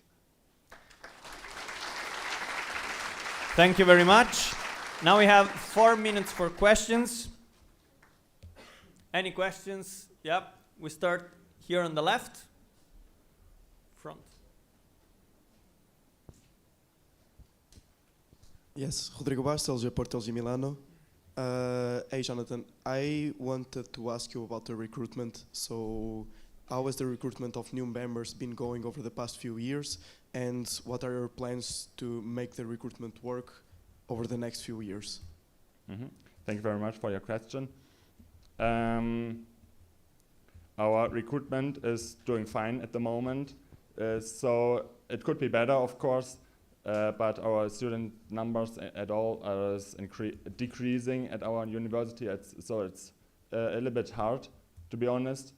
But we are now open more to other fields of studies. For example, when I joined the LG, we did only presentations and recruitment in IM, and now we are also recruiting students from other engineering faculties and economy field, so still related to IM, but a much broader approach of students, which also works quite well. Okay, by the way, we have a lot of people standing up. There will be no time for all of those questions, so in case, prepare to write them on the Google chat. Ekin Köse, İzmir DU. I wanted to ask if you have like a good CR in your LG, why you can't find sponsors for the accommodation? Like, yeah, that's the question. Yeah, we have like our fixed corporations for events where we can do like presentations about the company or workshops with company together, which are working very well.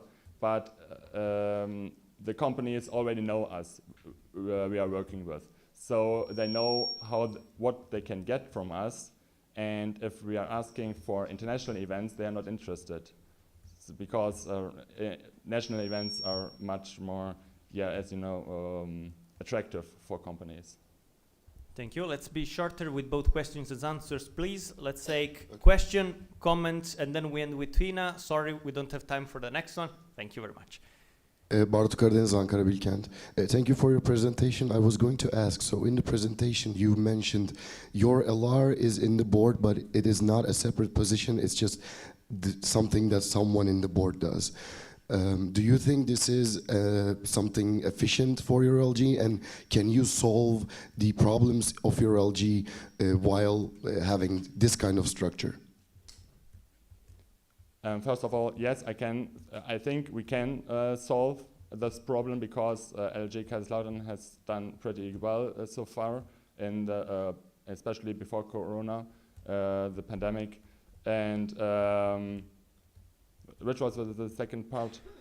Yes, me personally, I don't think it's a good solution right now to how the board is structured, but it's very complicated to change the internal regulations regarding the board positions. So I'm working on this, but it's hard. It's a more long-term goal. Thank you very much. We have a two. Yes. So Thomas from LG Brussels and Porto. You said that I'm getting back of what Ekin was saying. Can you speak in the microphone? Yeah, I'm getting back of what Ekin was saying with the CR team. You said that you have a job fair with 50 to 60, 50 paying companies. Why aren't you allocating a part of that money to the accommodation that is expensive for the events? It was a decision made by the local board. I wasn't involved in that, so I don't know the exact I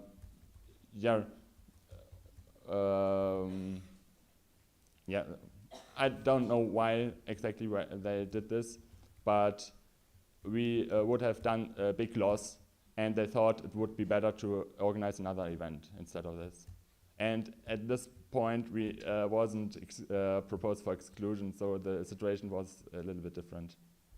Thank you very much. We have the last question from Tina. Tina, LG Zagreb. One question for you now. You have been in Central Esteem for some time, and you were locally active, I presume. Do you think now, with, from your perspective, is there any way that Central Esteem could have or could support your local group, except in financial matters, in any other way? That's a pretty hard question. I will answer on Google Chats. Sure. Okay. Fair. Thank you very much. Thank you, Jonathan. You can have your seat.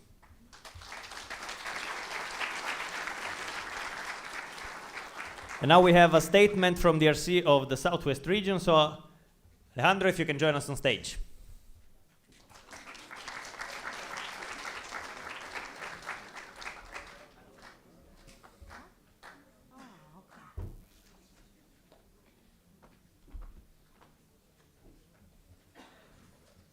You have 2 minutes.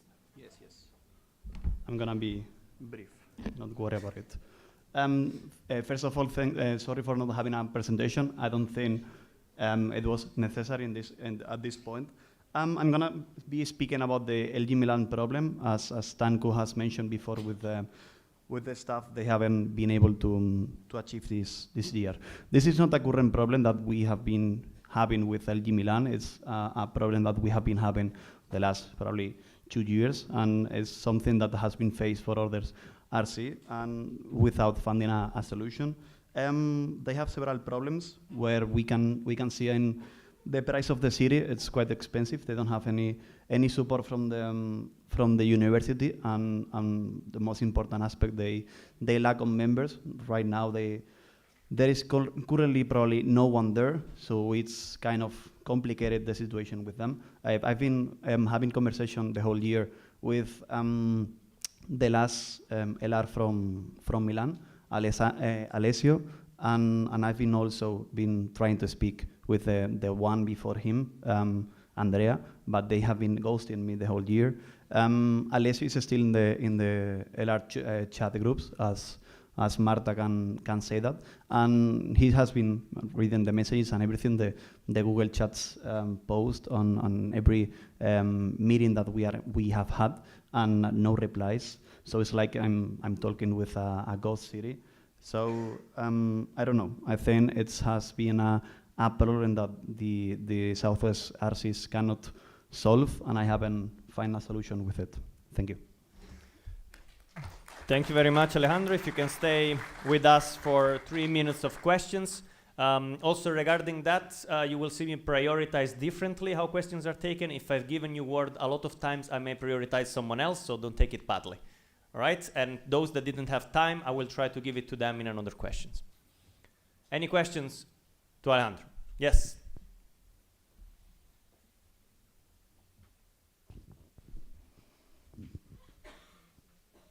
Rodrigo Bastos, LG Porto and LG Milano. Of course, I'm a little bit biased on this topic, but if we do close down the local group now, are there any perspectives to open a new local group in Milano? Are there any new approaches or leads to kind of restart it, or is it not in the scope at the moment? I mean, I don't know if it's my work or if it's the MC leader work.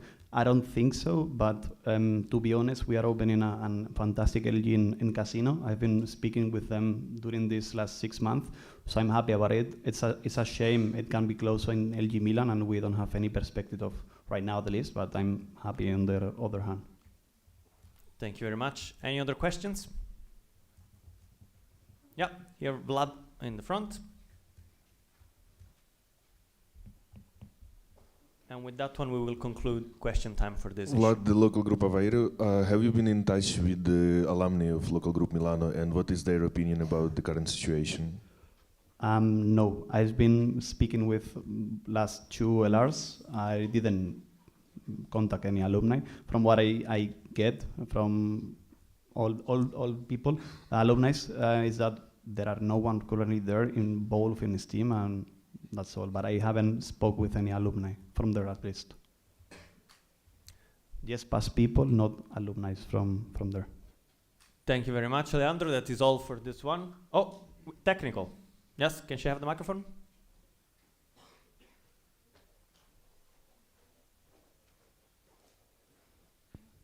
Antonia Lamke, LG Dresden. I'm not sure if the door's closed on purpose or if it's getting warmer outside and inside, but is it possible to open that so we have some air movement? Or She's asking if you can open the door here to have some current. 'Cause I see so everybody organizers, if that's dying. possible and can be taken care of. Thank you. All right, thank Thank you, you. Alejandro. That's all. Thanks.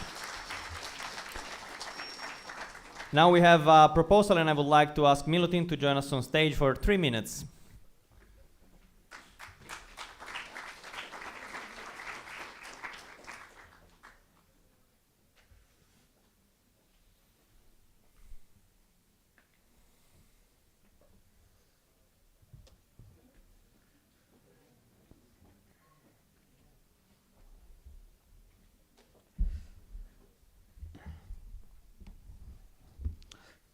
Okay, you can hear me. Good. Local group Minsk has been in a difficult situation for quite some time now. Political state has been in decline for years in Belarus, which impacts many aspects of life. The last event that local group Minsk has organized was before pandemic, over 5.5 years ago. And ever since, the number of travelers has been in decline, and due to internal pressures, the existence itself of local group Minsk is at risk. The board has conducted research regarding this topic, and this is what we've concluded. Lucia has reached out to the local responsible and everyone who was considered active member of the local group. Out of those who answered, no one was interested in continuing and staying active, and no one was willing to take the role of local responsible. There was interest by one esteemer to attend a council meeting, but after reaching out again, there was no response. Recruitment is not allowed and promotion is not allowed at the university. So university itself is against esteem's presence there. Any kind of public activity over there puts esteemers at risk, and therefore active presence of esteem in Minsk imposes risk. And traveling as well as international activities over there are not possible. With all of this in mind, the board has concluded that the best course of action for local group Minsk is to terminate their membership. With this proposal, we invoke Article 5.3 of the Statutes of Esteem, calling for a resignation of local group by the association. To quote from the statutes themselves, resignation by the association can take place when a member has ceased to meet the requirements for membership dictated by the statutes, as well as when in fairness it can no longer be asked for from the association to have the membership continue. What will happen if the proposal is accepted? Local group Minsk is no longer a member of Esteem and is removed from the portal. Esteemers from Minsk with existing accounts on the portal can continue to travel and attend events.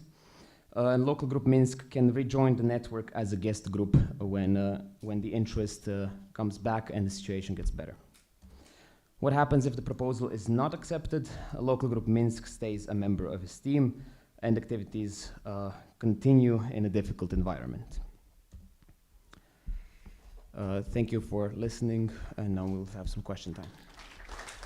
Thank you very much, Milutin. Now we have 5 minutes of question, and I would like to ask Lucia and Fran to join Milutin on the stage.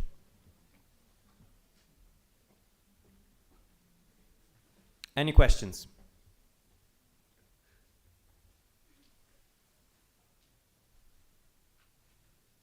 No questions? Yes, Vlad in the front. Think of a question in the meanwhile, everyone else. We have 5 minutes, we can use them. Vlad, local group Aveiro. Before I make my question, I will have to say that it's a very big loss for Esteem, the loss of local group of Esteem, local group Minsk. I was actually one of the participants of last event in Minsk, New Year 2019-2020. Without going very deep into reasons why we have this proposal today, from what you have listed, the participation of Esteemers in Minsk, taking them at risk. The Esteem activities in Minsk are taking Esteemers at risk. We still have more local groups in the same situation. And I've been raising that topic a bit. Unfortunately, it usually conceived a bit in the wrong way. But for the sake of having the Esteemers in the local groups that are affected by their governments, that are affected by the political situation, have you considered, again, and also as for us, for the network, having local groups in the entities that are sanctioned, have you considered taking something similar action to prevent the situations that eventually happened in Minsk in those other local groups? Thank you.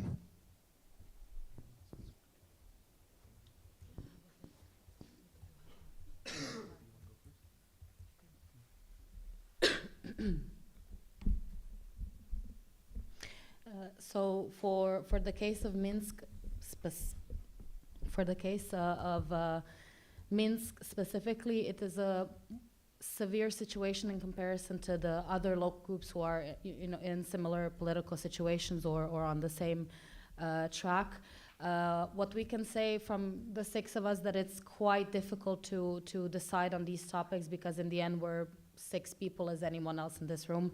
But for the case of local group Minsk, we were advised not to contact students, so to that extent, and that's why we believe that this is the best course of action, because for the other local groups in similar situations, there is no danger for Esteem to contact them necessarily. Now for the traveling, of course, but I do believe, at least what we think, that there should be effort to find a more sustainable long-term solution, definitely, but in the case of Minsk, it's just not possible at all. I've personally contacted all past travelers in the past 3 or 4 years, and I had no response. I spoke with a few alumni who also have no interest. I spoke with the last LR, and the last LR also agrees that this is the best solution for the local group in question. Now, for the others, there is still some traveling going on, and currently we're kind of taking it step by step. I don't know if any of you want to add.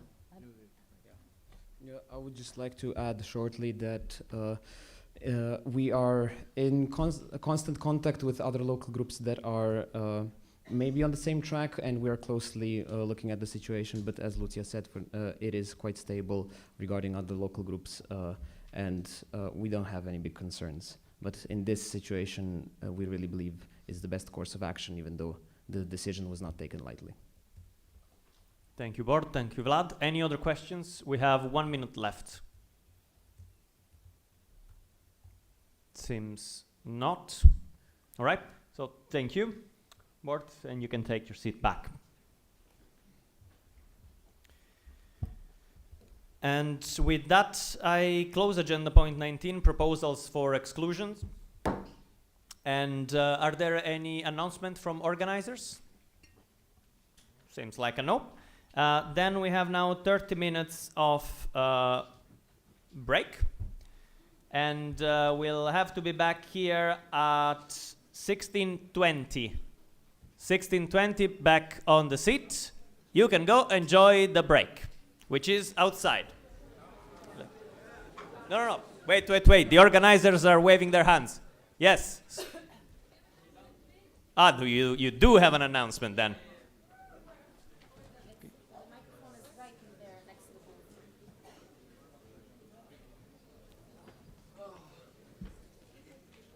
Hello. Okay, for who has paid yesterday and today in the morning, we have printed the invoice. So if you want to get your invoice, come to us. We are close to the coffee break table. Okay, that's all.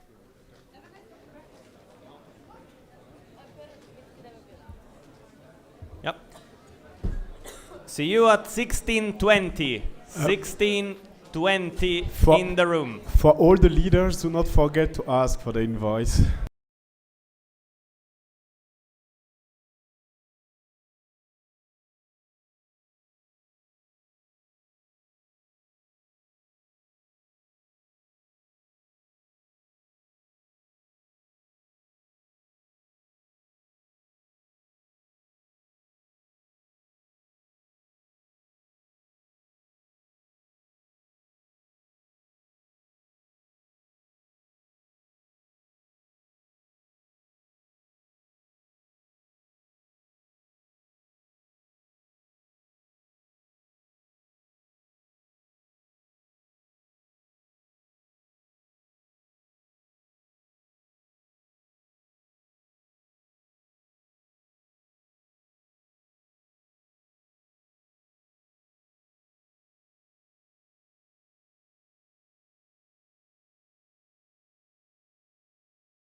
All right, we are starting. Please take a seat.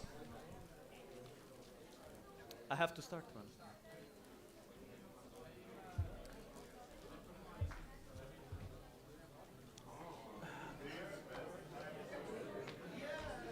Fran, we start. Okay. So, people, we are starting. Please be in silence. We are starting with the presentations. And I open agenda point 20, education reports. And I invite to the stage Fran. Hello. Come on, fast. Come on, Lucia. We are waiting for you. Come on. This is the best presentation of the CM, please. Yes.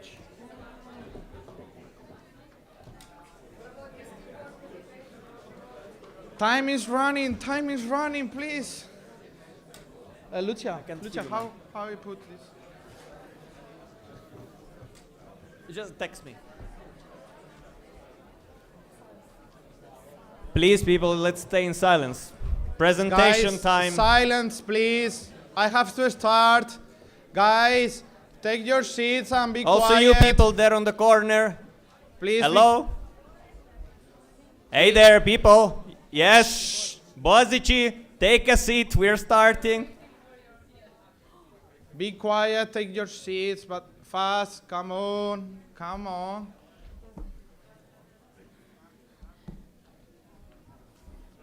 No, don't start.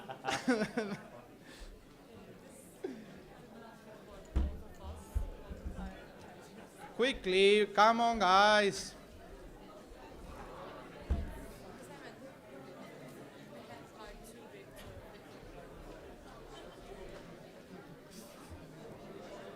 Opa.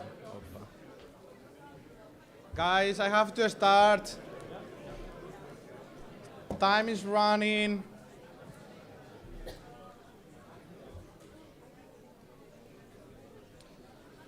Come on, Tom Luis. Now we are starting. Fran, Okay. let's go. 10 I'm minutes, going the to presentation is starting. Please, let's respect the speakers by practicing silence. People, that's valid also for you there on the left. Please, let's stop discussions. Fran is speaking. Please.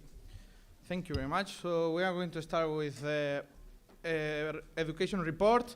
Welcome to the core of STEAM. I am Industrial Engineering Management. I am Fran Lopez. I'm Vice President of Education. So what is doing STEAM for the academic development? We have three main areas. That is the impact of the professional development of the students. Like your academic and professional development is our main core, and we offer events for you for implement and develop your curriculum. We manage also professional institutional partnerships. We are not the one creating the content. We are the one who deliver that. So for doing that, we need that type of connections and the help of these associations and professors. By participating them in our events, like in the council meeting, you will see some professors, and also they give feedback in all our projects. And we develop the IAM field, like we contribute to all the field in general in Europe, and we are trying also globally. We conduct some research, and we collaborate when they need also the student perspective. So, what I am offering do we offer in our events? We have two departments, mostly academic development department, that I am also the coordinator for some months. That we have two services, Vision, or all the service in STEAM, who combines the industry and the academic during one event, focusing in one topic. And we have the Lenses Sigma Green Belt course, established centrally and also locally, like you can organize local courses. Now, this year, alumni and IAM Caring Foundation, they created for the first time the Black Belt, focused in alumni, but also some students also attended that. So it could be the next step. We have two new initiatives. Now we are going to call that visual storytelling with data. It's the same as data visualization course, but right now it's focused in the visual storytelling. We have 2 events, but you will have a presentation about visual storytelling with data, about circular economy, also our new course. Also in the career development department, we are focused in the in IAM. In BX4X days, there are topics about IAM, business booster, for sure, with all the management starting new startups.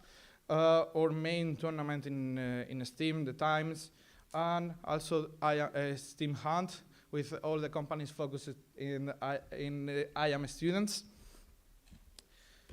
So let's talk about all our partners and the collaboration that we do, because sometimes I do more externals than internal, so most of you don't know what I'm doing, so I'm going to explain it for you.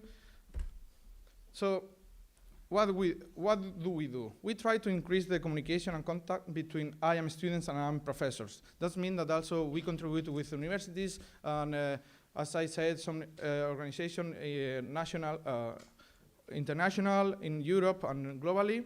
We invite them to participate in our events. We'll have 2 working groups, one with a professor from Calabria, another with a professor from Linköping. And we'll have a panel discussion that I invite to all of you to attend. That is going to be the future of IAM and the skill for the new generation.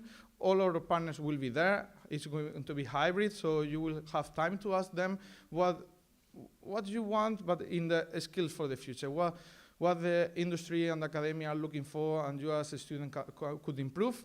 And after that, we'll have also one working group about the IAM curricula for the future, how it's developing, and is it more engineering, more management, and there you can give your perspective as a student. Also, we are doing some research projects. Right now, we are finishing the Leonardo project with the University of Calabria, but we'll have more projects with the university and another ones. And also, we attend conferences. Yes, as you saw in the budget, there are some expenses that because we, as a board, mostly me as in charge of the education, but also all of board is also representing us in the conferences. These are our institutional partners, the European Academy for Industrial Management, most called AIM. APM, that is the same as us, but for professors. We have CEFI, that is in Europe, European Society for Engineering Education. And we have one that is mostly connected with companies, that is European Institute for Industrial Leadership. And we are working this year very close to these 2 associations. SPEED is a student platform for engineering education and development. It's mostly based in the US with most universities there. It's a student NGO also, and they want to foster all the change in the engineering field. And the new one that we would like to collaborate is with IFES, International Federation of Engineering Education Societies. This is globally. They organize global conferences, that one that I attended in Sydney, and there will be more soon that I'm going to explain later. This is a very good opportunity to say the opinion of IAM students in Europe and collaborate with universities from Mexico, India, Japan, Korea, Australia. So giving them the honest perspective that is very value, and they are looking for that. So what do we do there? Like, it's just attending? No, we participate in panel discussions, in working sessions. We also present conference papers, and we share what you think. We share as a group all the IAM in Europe. Also, we network with them. That's the best part. And working to find new projects, new collaborations, maybe new partnerships. And also, we ask them for feedback. Like, for example, circular economy, like how is the feedback? For the data visualization is done, visual storytelling with data is done by alumni. So also with IAM Caring Foundation. And also, we are open to new projects with them, that I'm going to explain you the new ones. Yep, sorry. So the conferences, And this year we participated in 7, in Garmisch, Lausanne, best event in Lausanne in the last 2 years.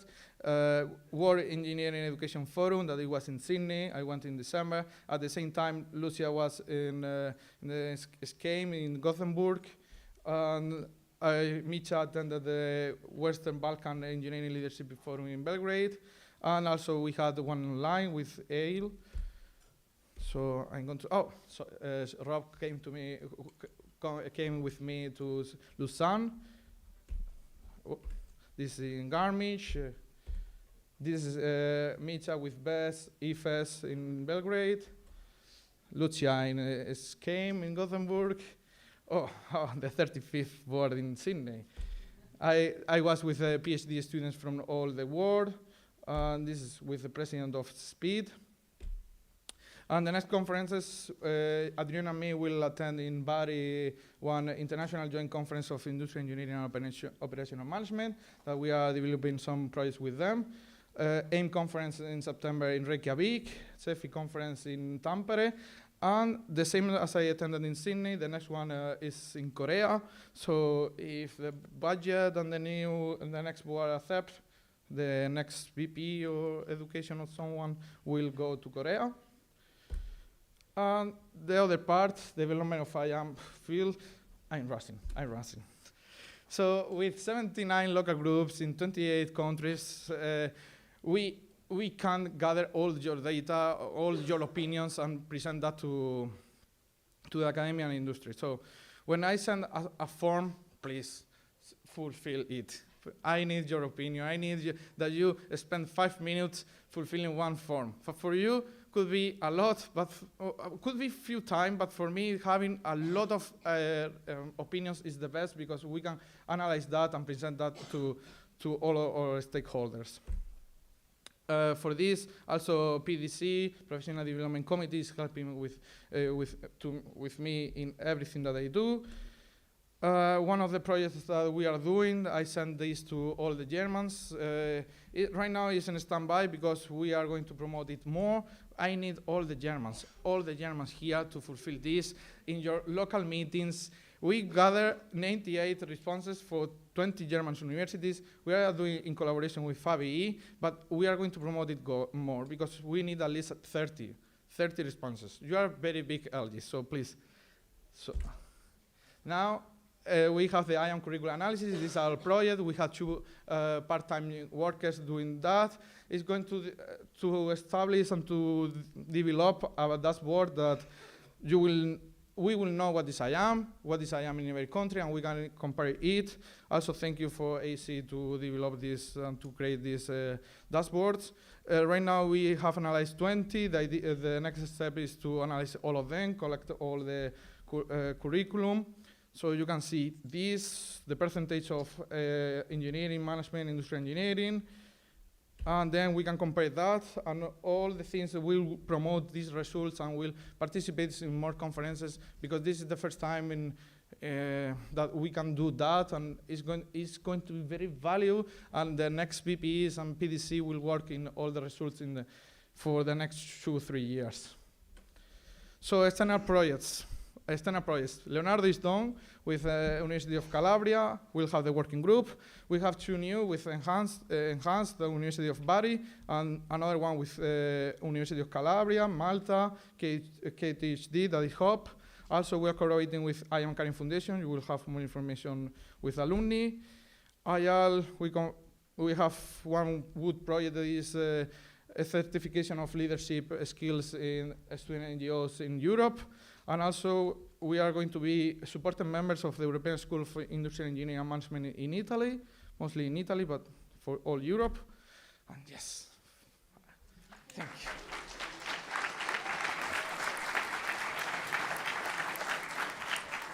Thank you very much, Fran, for rapping for us. That was very good. Now we have time for a couple of questions, if any. Stand up. Dag General Karametu, you mentioned we are sharing IAM student voices in the conferences. Are we only using surveys as you mentioned, and how we can make sure that there are enough STEAMers are sharing their ideas for the future?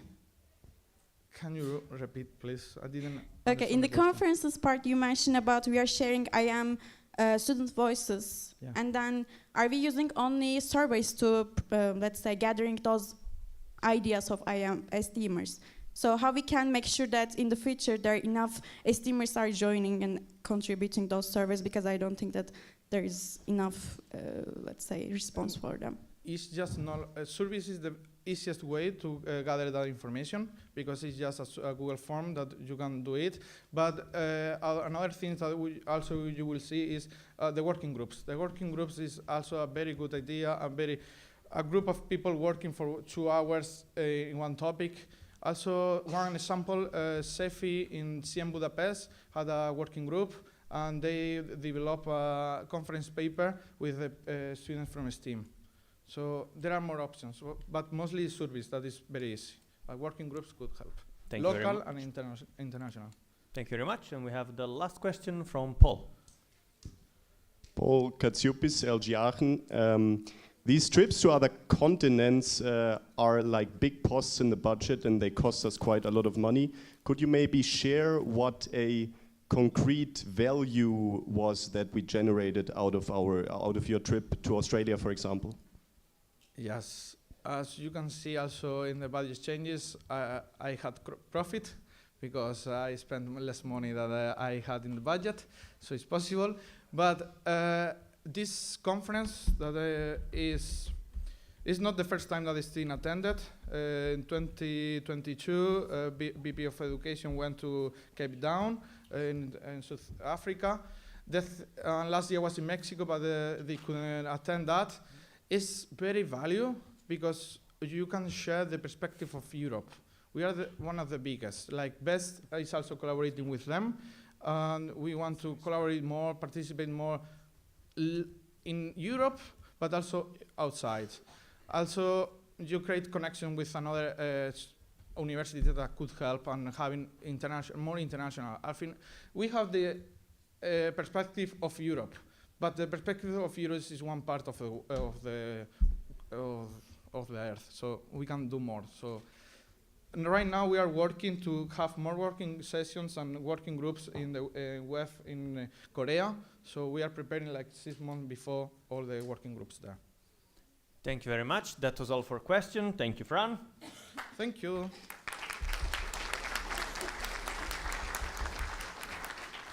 I close agenda point 20, education report, and I open agenda point 21, activities report. And I would like to have on the stage Hannes.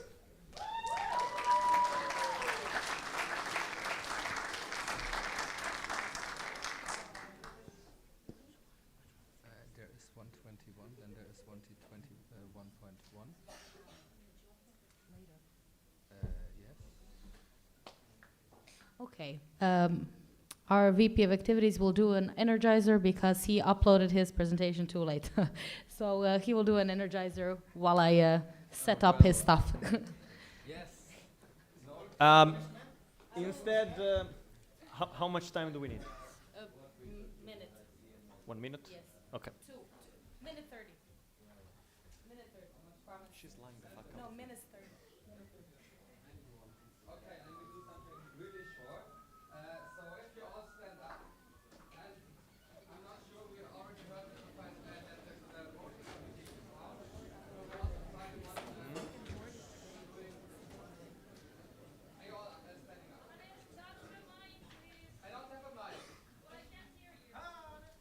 Give him the mic. You can talk, yeah.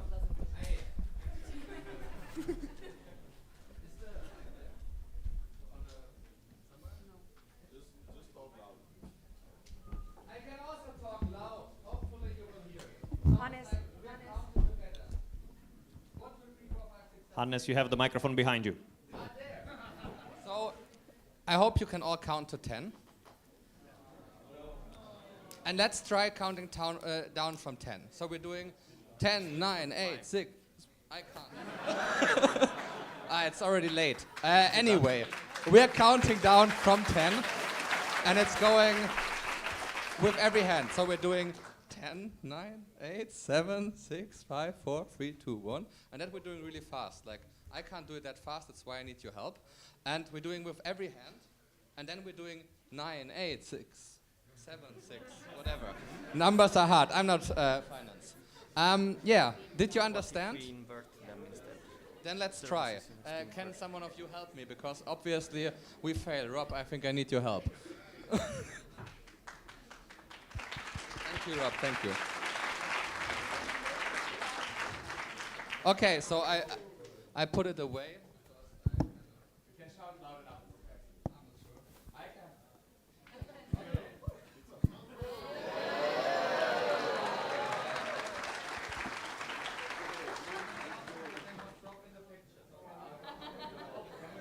Another camera. There's 8 cameras, by the way, and the live stream.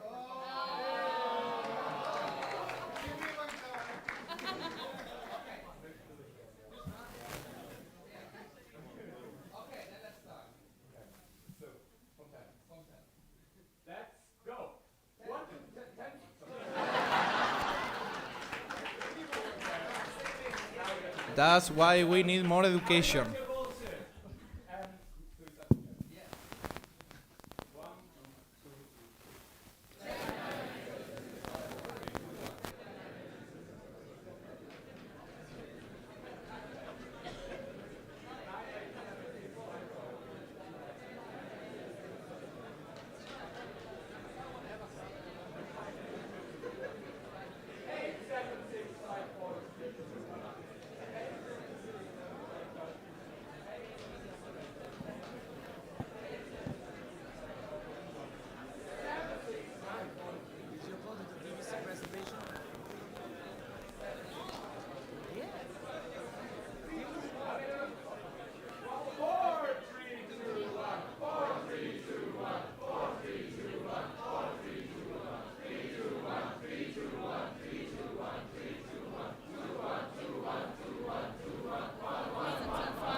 By the way, I also wanted to mention I'm financial controller of LG Darmstadt. Yeah. Okay, so no, enough of this Can I have nonsense. the clip thingy? No, Hannes, while your presentation is being, let's politically say, fixed, is there Cartagena ready for a little proposal? Cartagena? Yes, please come here.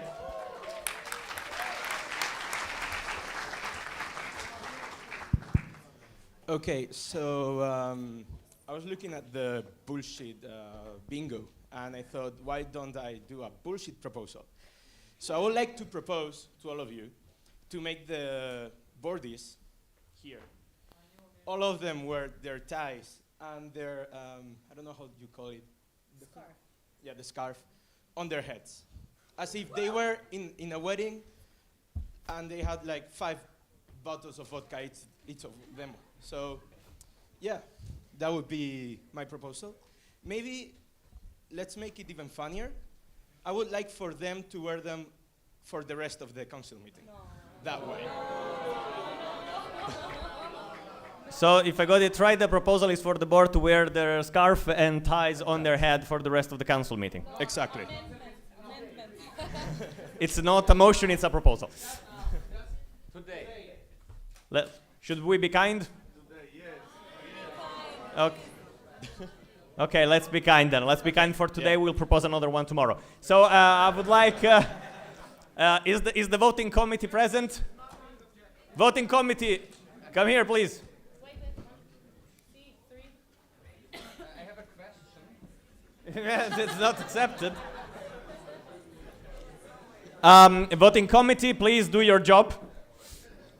Is it for this? It's just to take the time. Is it working? Yeah. Man, is that a tree or a bullshit? It cannot be both. If it is both, it's usually not necessary. Just judging by experience, you know. I'm seeing your face, man. Your hand is saying tree, your face is saying bullshit. So Am I getting the mic or am I not getting the mic? I don't know. great, people. We're doing a very good job here. Giuseppe, can I talk or? Okay, guys.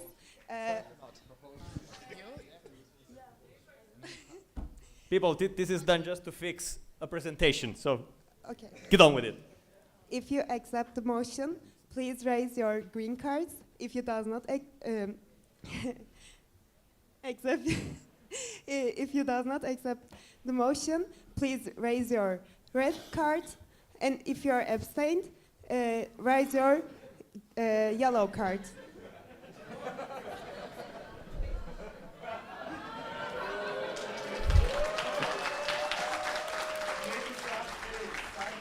The Very close.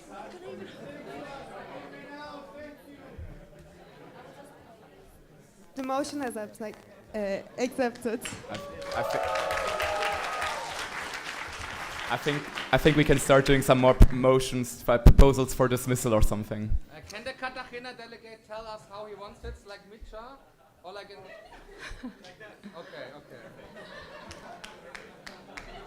Thank you. So you may ask, why did we need that? Is the presentation fixed? No, but we're gonna present it anyway because time is running. So, Wait. Hannes? Wait. Just talk. I will talk. You have 6 minutes. Yeah? Yeah, nice. So activities report. Franz said IEM is an important part of his team. That is true, but there's also another important part in this team, and that is the activities, where all the fun stuff happens, and obviously also all the IEM content. So I will tell you a bit about what we have here. What activities, a bit more about events, and the travelers, and maybe some lessons you can learn from that information. So how are you feeling? You're not getting another Energizer. So we're moving on. Why? And staying here. Events have always been a big part of his team. You're seeing really old pictures from like, it's black and white, so it has to be old. And yeah, we always had events. It's what is the core value of his team. And it's where the magic happens. So at the current state of the network, we're having this nice number. It's like the different mandates. We are the last there, but you have to keep in mind that there's still a few months of the mandate left. So that's also one of the reasons why the bars are a bit lower. But it is very clear here that there is a big, it's not really working with the laser pointer, but there is the bottom 2 bars that are exchanges and central events that are quite big compared to the other bars. And that is maybe an indication of some missing offerings in Steam. Who knows? I can't say for sure, but at least that is one assumption we can make here. Moving on over the year, you're seeing here the 2 bars. One of them, the lower, is the offline events. The upper one is the online events.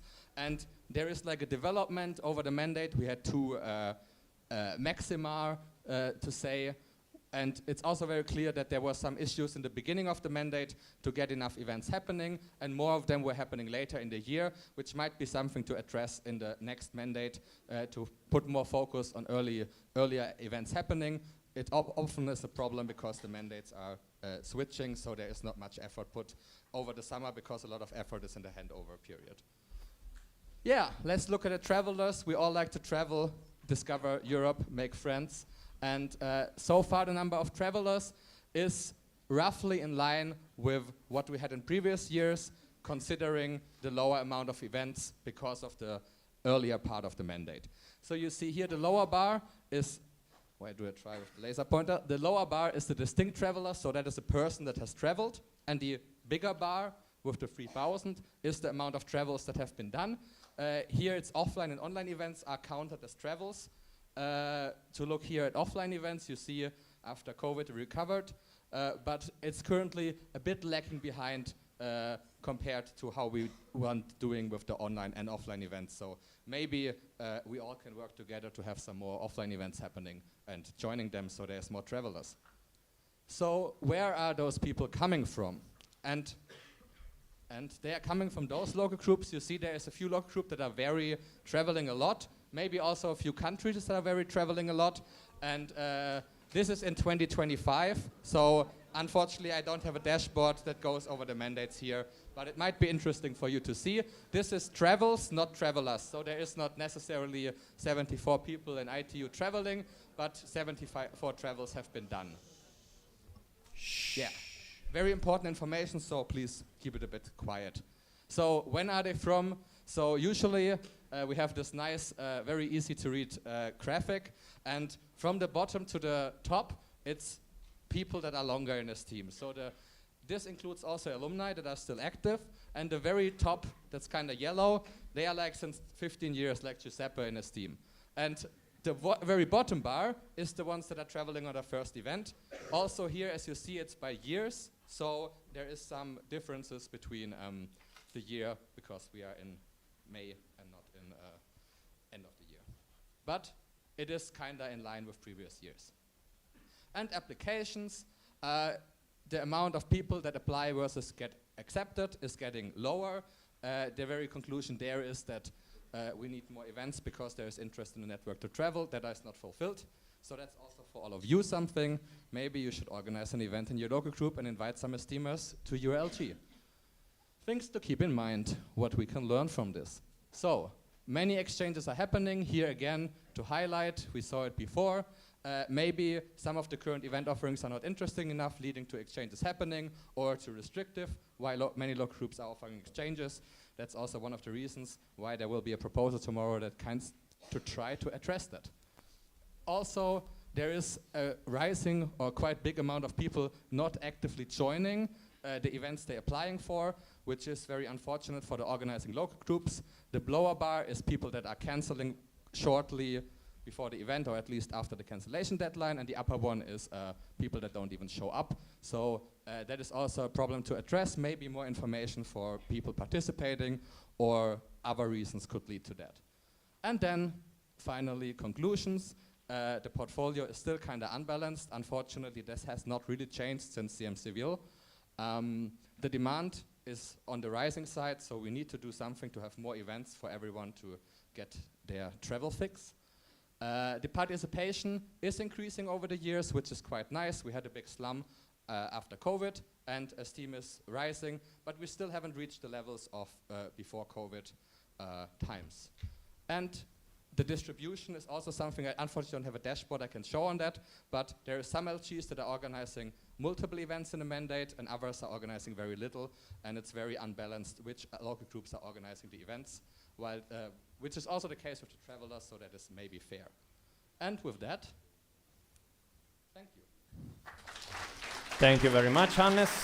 And as you may know, you can remain on stage as we have another presentation.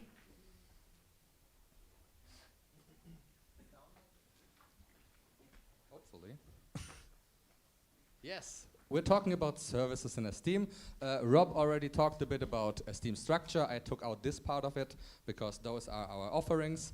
There is the 4 departments, and there is some parts that are light red and dark red, or other colors, depending on the departments, are the services and initiatives. But you might ask yourself, what is a service? We have internal regulations. 8 is about departments and services, and there it says, that was too much. Why is that? Yeah, a service is a value-creating entity which is in line with the defined purpose of the department according to the mission of Esteem. What does that mean? Well, there is value creating, so they have to have something they provide. And also there is different departments with different areas, and the services should fit in line with those. And at the end, they should work towards the goal of Esteem. But generally, there are different events type we are offering that have a clear defined structure, a clear defined offering. And yeah, it's the events you can organize and participate in. And then we also have initiatives. And for that, we can look in a different part of the same internal regulation, where it says an entity becomes a service by the decision of the board. That also means there has to be an entity before it becomes a service, and that is an initiative, so it becomes, it is an idea that gets developed, and when it's mature enough, it becomes a service by the decision of the board. So now you're a bit informed here. There is some interesting parts to see. We had earlier the unbalanced in the event portfolio between different departments, broken down to services. It's even clearer. There is a few services that are providing a lot of events, and others that are doing very little, or are not even shown here because they haven't organized events in the last mandate. To note is that unfortunately in ADD and PDD there is the other event types because currently on the portal the technical, I don't know actually, but it's not working and doesn't show select the event type, so we can't track that. But those are the new initiatives that we have that Fran mentioned earlier in his report. But it's clear that some of the entities are not doing as many events as others, and that's also why I'm here to try to highlight those. So you see here, there is a few areas that are maybe not as often organized for people, and they might be interesting for you. So maybe you should consider with your LG to organize one of those events. If you have any more questions about this event, always approach me or the responsible leaders in Central Esteem. But to be very clear, your local group could, for example, organize a BX for X days or a business booster event and approach the leaders there. They could also organize a brain trainer, a summer academy, or a peak event, which are in the PDD, or a language program course, which also isn't that organized. I know in the past people really like to go to those events, so maybe you consider if you have an idea there to organize one of those events. Additionally, we are currently looking for an LG to organize Training New Trainers event, Training Next Leaders event, and an LR forum. So for those three, you can directly approach the board. But generally, if you have interest in organizing one of those, as you see, there is Esteemers that want to travel, so maybe consider organizing one and approaching your local group if you are not in the local board. So, if you have an idea, it's important to note any entity we have starts from someone's idea. Some Esteemer thought about, oh yeah, maybe a vision is a good idea. That was a long time ago. Some of this stuff is a bit newer and approached the board. So if you have any idea you think is good, reach out to the board, me specifically, or my successor, and yeah, we can talk about it. Maybe it fits one of the existing services and you can organize it under that concept, or it can be organized separately as an initiative in Esteem. But the important part is there is space in Esteem for all types of events. If you have an idea, approach us as the board, and we help you make it happen. And it would be very nice to have some people going to some cool events. So reach out. Yeah, thank you also for that. Some advertisement.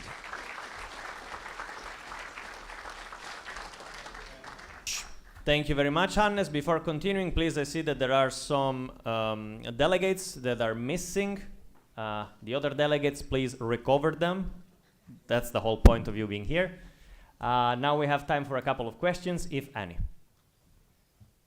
Regarding those two last presentations. And yeah, okay, we start from the front.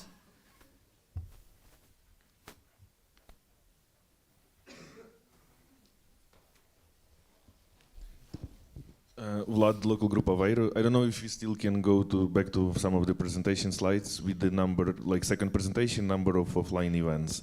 Yeah, if my memory is still loyal to me, like there are 40 events that are central, that are essential to our network. We basically do not want to change that anyhow, but there is the same moment in the last association year, 50 exchanges, and if you do the math, it's even more than events from all other services we have all together. And for me, that's a very, very scary situation. Yeah, as you see, 50. And if we sum up everything else. Can you shorten the question? Yeah. So you mentioned that that's a problem. I wanted to ask you, like, if you have a vision or like if you have a desired state or the goal of how our event portfolio has to look like to respond to our offerings as they stated in the STEAM framework. Thank you. I mean, I personally believe Esteem should offer the events people want to participate in, because that's kind of one of the goals, to connect people and bring them together. Do you hear me? Yeah. Okay, so those events should happen. And as you said, there is a lot of exchanges, so maybe our current offerings are not as interesting enough or too hard to organize or something else, and that's why people are not doing them. And that is something we regularly talk about. We try to find solution. Unfortunately, we don't have like the perfect solution yet. We think that with changes to LXX to make it to give them more information while they organize, because we noticed that a lot of local groups just organize it by default. So maybe there could be something, if they have more information about other events. You now know that there is a lot of cool events that are happening, people are going to them, and maybe that helps to convince you to organize another event. I personally have been to a lot of different events. And Can I you tell shorten the answer they as are well? good. It's over. Thank you. Technical? Yeah, technical first. In the meanwhile, people, remember, if your question or answers are too long, then I have to tell people there is no time for questions anymore. So please be mindful of it. Ekin Köselci, İzmir DU. Can you talk to microphone like this because your voice is not coming well? Okay? Yes, like this. Yeah, thank you. Thank you. Yes. Did that help?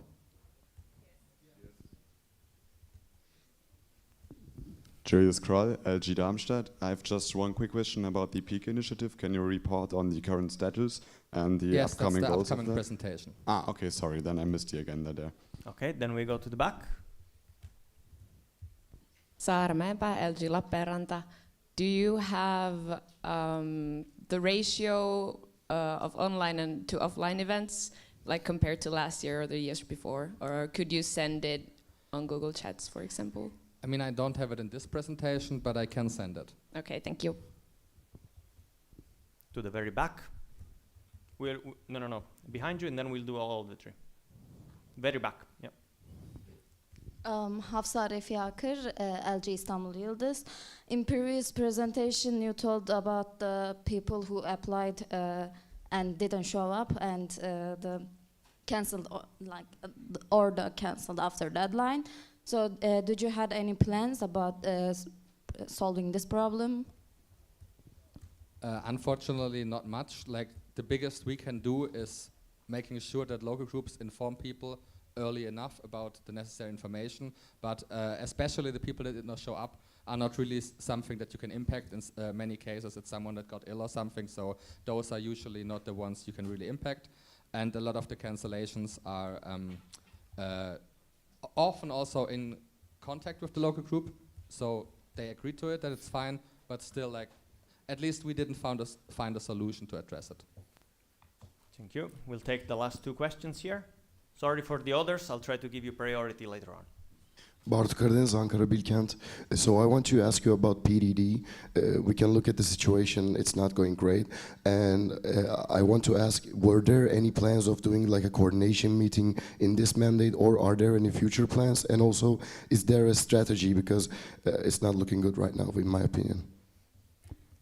For the plans, we were talking about it, but very quickly it was not really happening. Like, one part is also the teams are very small. We struggled a bit finding dates for anything. So yeah, it's not currently any plans for it. On the other hand, with the strategy, there's also no strategy focusing on this. We had some discussions in the board and in groups, but no concrete outcomes. Thank you. The last question, please. Let's be short, both asking and answering. Martin Anders, VWI. So you said that there's like some LGs that organize way more events than others. Did you also had a look into the reason why this is happening? Like, do they have not enough money or not enough people to organize? Or maybe it's like a city that's not like super accessible by transportation? I think in a lot of cases it is not enough people or money. For most LGs, we have seen with the warnings that there are some LGs that don't organize at all. I don't know the reasons why that is for them in their specific cases, but probably in most cases about money and people. Thank you very much. Thank you, Hannes. You can stay, as you know, because now we're going to have another presentation. I would like to ask Adrian Bühle to join Hannes on the stage.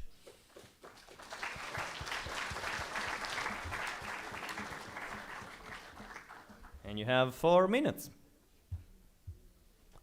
Okay. As you see, Adrian here has the peak flag, which is our new initiative, the most latest one, and there's now a short presentation on it. If the camera people can switch back to the presentation. So yeah, Peak initiative. This is the team of Peak, and the sticker you can get from Adrian at the Steam thingy.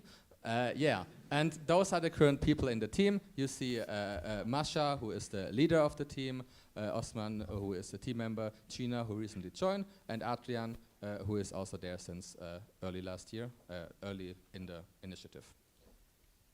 Okay, so generally for the peak, the goal is PDD is responsible for the personal development of our esteemers, and in the mission it also says something about physical development. This is why after approaching us, Masha wanted to create an initiative there that tries to provide some offerings in that direction.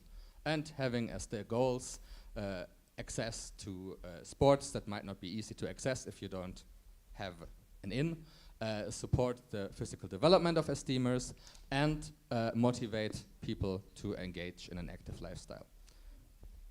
And do you want to say something about the current? Yeah, I can.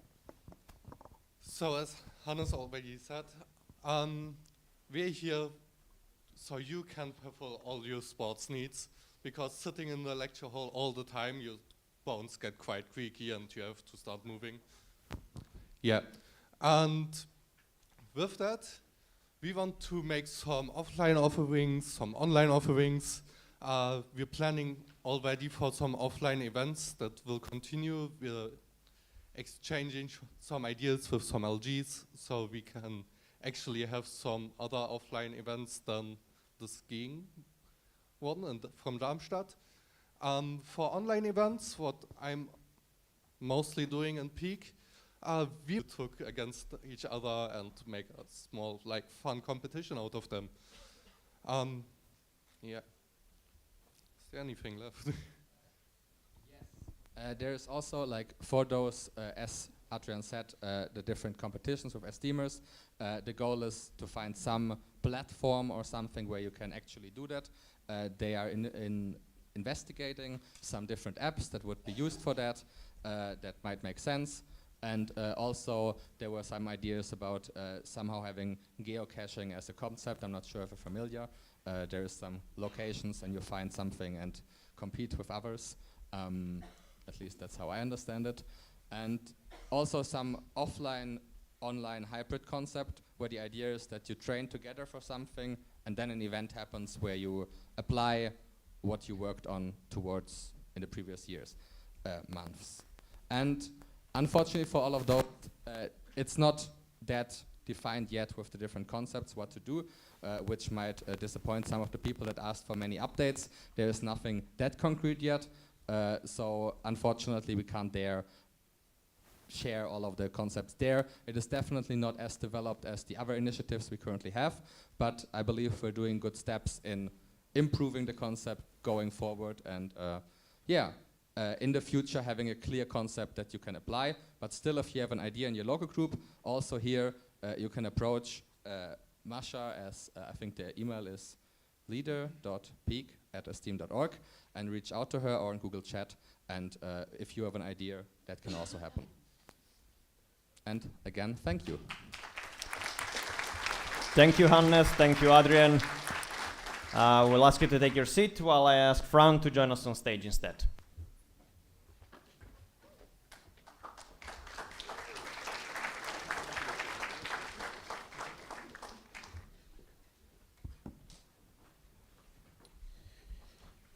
Hello, hello. Oh, what a difference before the other presentation now.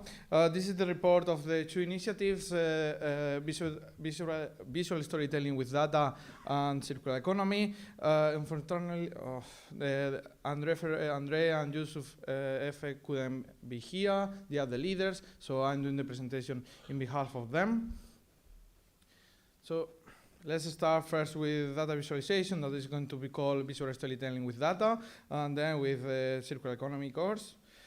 Andre is the leader from LG Porto, and we organized 2 events this year, but the last one was in Darmstadt some weeks ago. Thank you for LG Darmstadt to organize a very nice event. There were 11 participants. It was in April, and with 2 instructors that they were also participants in the previous event course in Istanbul. And here is one of our opinions, like as is the first year that we organize this type of course, it's very valuable for us, the feedback and the opinion of the participants. Like here we have Isa, first year bachelor, it's mere economy. That means that you don't need a lot of knowledge to attend this course, but you can learn a lot. Also, as an academic event, it's not just studying, also you have fun, you meet new people. And as she said, like this certificate could be very useful in the professional life. And more things, like here we have also, during the past year, like this initiative was done during 3 years, but this year is the only one that we have the courses, because we were preparing all the materials with Bart, one alumni from Eindhoven. He made 125 videos, so also this course could be done online, so we are exploring that ideas. There were 20 participants in total between the event in Istanbul, Boğaziçi in October and the one in Darmstadt, and with three instructors.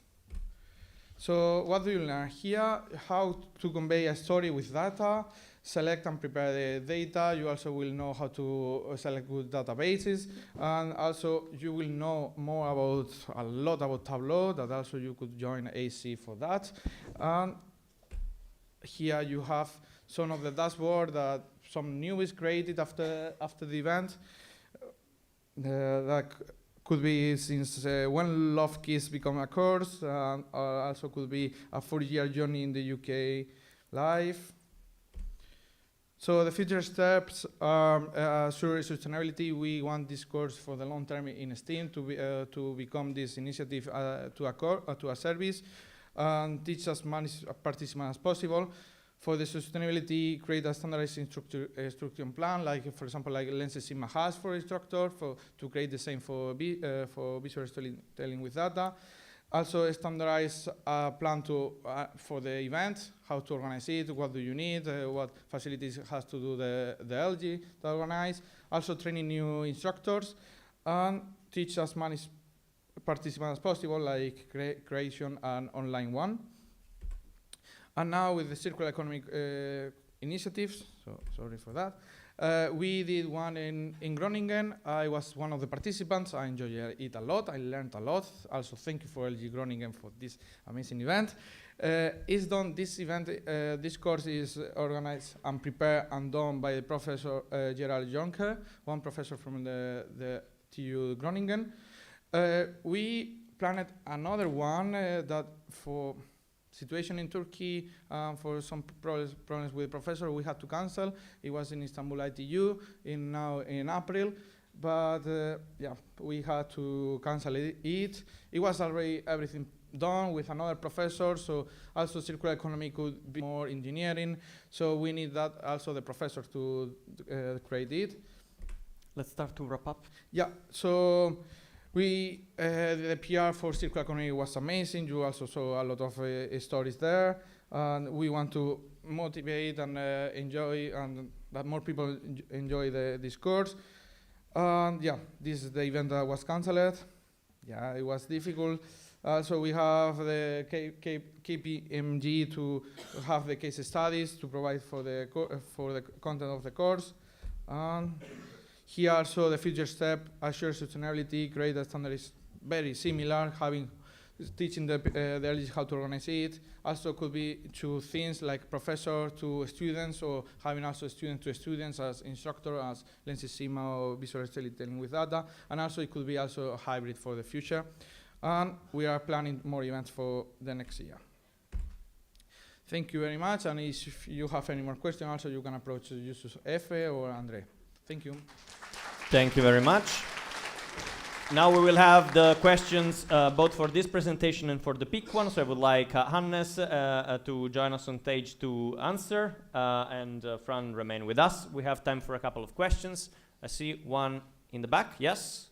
Yes.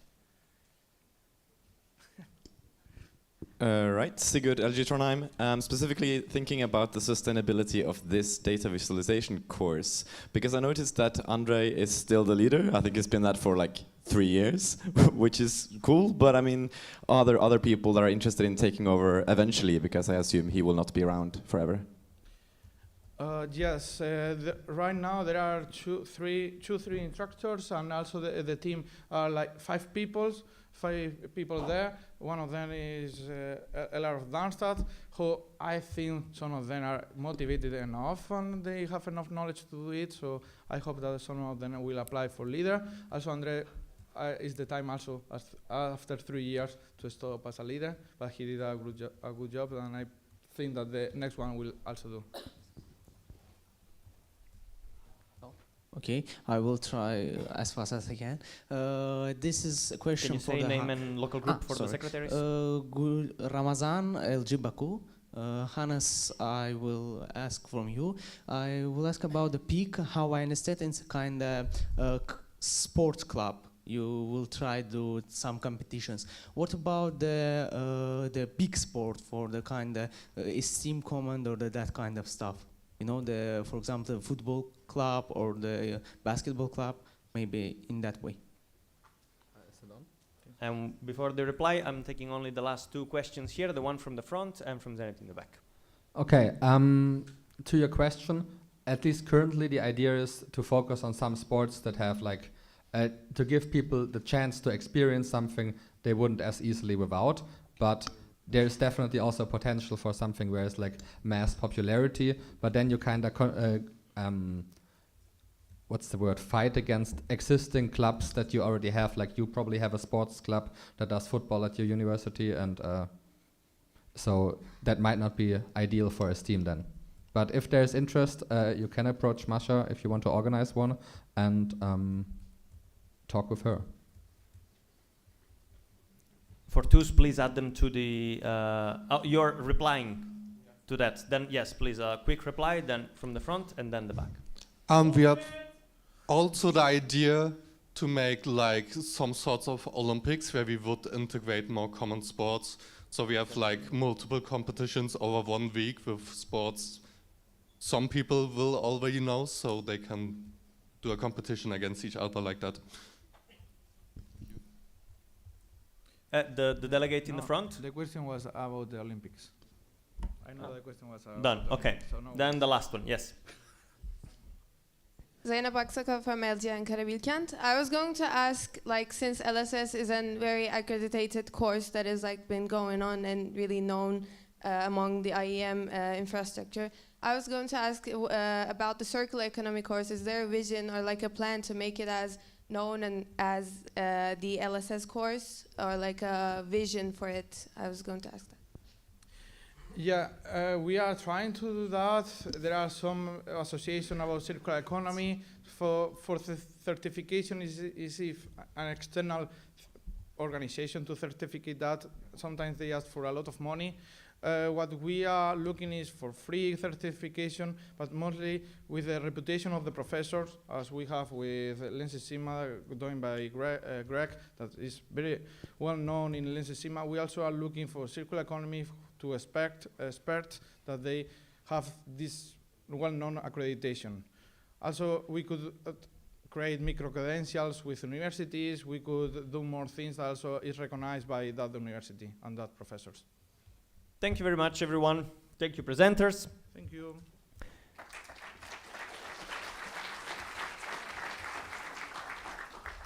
We have now another presentation, and I would like Hazar to join us on stage.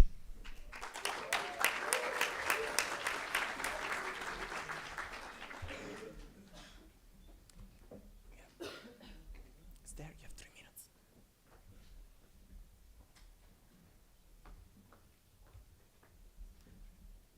Well, hello everyone. I'm Hazar Soyer from LG İstanbul Boğaziçi and the leader of CERC.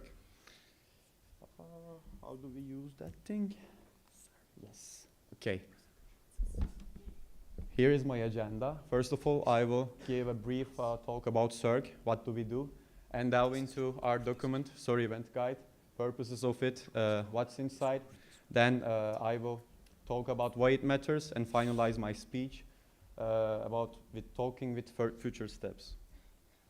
So, SERC, also known as Social and Environmental Responsibility Committee, basically connects us with social and environmental responsibility initiatives and sustainability of our organization. Basically, our goal is make this organization a more inclusive and greener environment. And as you can see, our mission is to connect, educate, and support STEAM in the making of initiatives relevant to social and environmental responsibility. So, and all of our work is based on United Nations SDGs, which is quite important for accountability of our organization. So, let's talk about SOAR Event Guide. What is it? It's basically a complementary document for organizers focused on the SOAR impact of their events. What the purposes of the document? So, basically to help event organizers make their events more environmentally and socially responsible, and to provide some practical tips based on best practices, and to support improvement in all three pillars of sustainability, which are economic, social, and environmental. So, what's inside the document? We designed it in three dimensions. First of one is before the event. So before the event, you may focus on venue choice, communication, and eco-aware planning.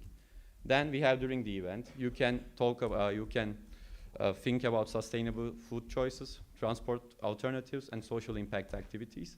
Then finally, after the event side, which contains responsible cleanup, status evaluation, and success stories.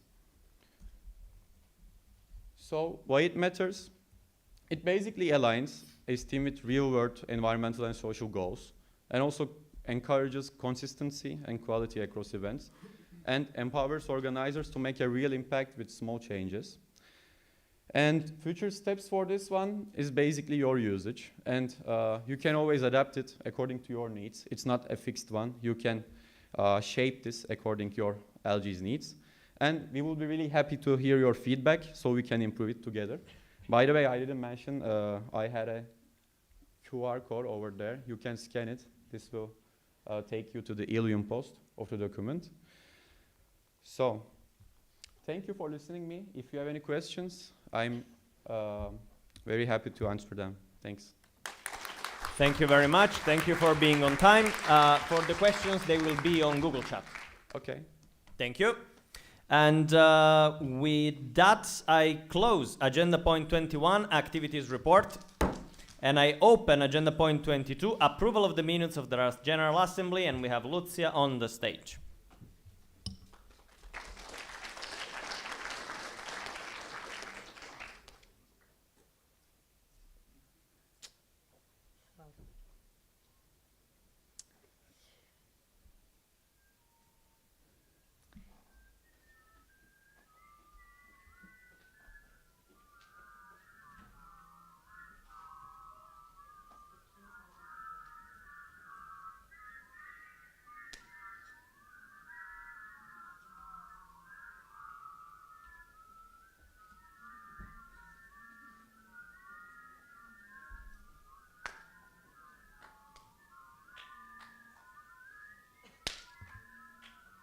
Seems there is a technical issue with the presentation, just in case you were wondering why are we going full Harry Potter here.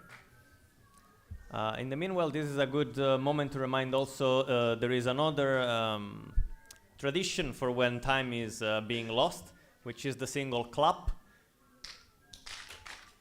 That one. There and there, you know, sparse.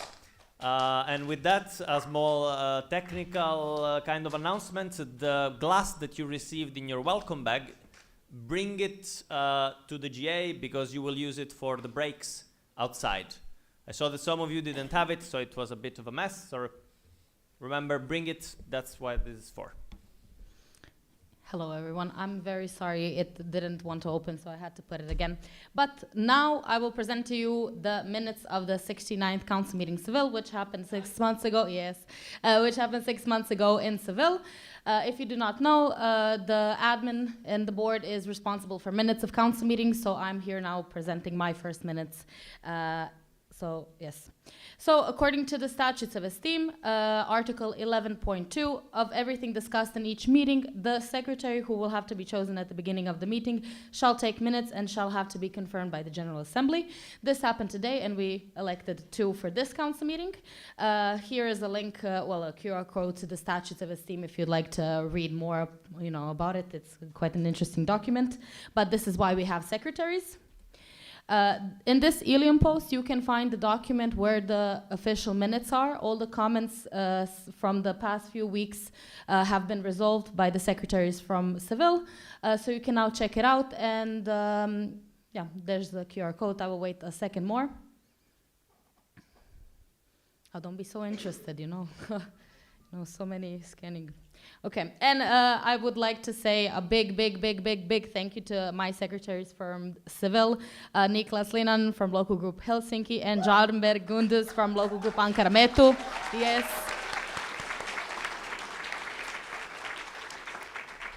Unfortunately, they could not join us at this council meeting, but I would really like to stress out, at least in front of you, that from all the moments in Seville, they were one of my brightest, because they gave me no troubles and they were just the best ever. No pressure. So once again, really big thank you to them. Thank you. Thank you very much, Lucia. We have a couple of minutes for questions, if there are any. No questions 3, no questions 2, no questions 1. No question 0.5. Yes. Thank you, Vlad. That was going to divide it even more. Okay, I was keeping that question in me for, 7 years or something, but Vlad, local group Aveiro, by the way. Lucia, can you explain, please, why there is a council meeting happening, secretaries are writing minutes, and then they share to the rest of the network only half a year later, when people already forgot most of the stuff, and why they're not processed immediately after CM and shared immediately so we can increase the quality of them? Thank you. Yeah, that's a very good question. Well, there isn't very much a specific answer. What I can say is that writing these minutes is quite a bit of effort, not only during the council meeting but later, because everyone, of course, likes for their minutes to be as accurate as possible, which does indeed take time, and of course taking into consideration people's private life obligations, their own responsibilities. So in general, a kind of a rule is that the admins and the secretaries prepare them 4 weeks before the upcoming council meeting. It does take time, and we do, I think, me and every single one of my predecessors try to be as flexible as possible, because these people do not get enough recognition for the work they do. So really big thank you already to the 2 of them. So it takes a lot of time, and of course time brings the luxury of accuracy. So I would say that that time is still well spent. Thank you. And I don't see any other questions. So I would ask for the voting committee to join us on stage. So let's vote for it. You heard Lucia. If you are voting in favor of approval of the minutes of the council meeting Seville, please raise your green sheets. If you want to not vote in favor for it, raise your red sheets, and raise your yellow sheets if you want to stay abstain, please.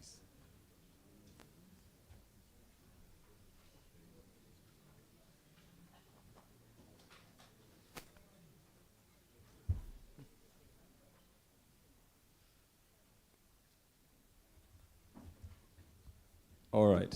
The minutes of the council meeting Seville is approved.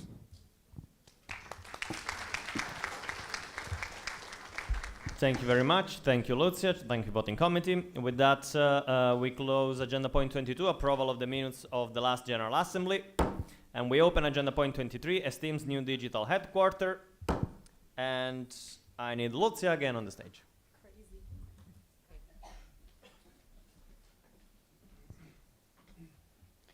Hello, everyone. We haven't spoken in a while, but I'm here to talk to you today about something. I thought about making a presentation about this, but I decided to rather show you than to make slides and talk about it longer. So I don't know how many of you have heard about the Esteem's new website in progress, in the works, WordPress. Anyone? Can I get a raise of hands? Okay, this will be very exciting news to like 40 of you, but I'm very excited still. So since about 2.5 years ago, Esteem has been trying to create its new digital home, digital headquarters, and we have been trying to do that on WordPress. The reason for that is to have a more clean look for companies, to have it easier for any external contact, while still keeping some things behind login. Now this has been going on for quite some time, and I would like to announce now, finally, that the pages are live, the first pages are live. So yeah, this has been a long time coming. Yes. Okay, I will show you the pages, but before I do that, if this person picks up, I would like to take some time for appreciation. So let's see. So this person here, hi, say hi. Yes. This here is Maria Gezepolu. Maria is from local group Piraeus, and she has been working on this for 3 mandates. And firstly, I would like a big applause for Maria for this. Yes, yes, yes, yes.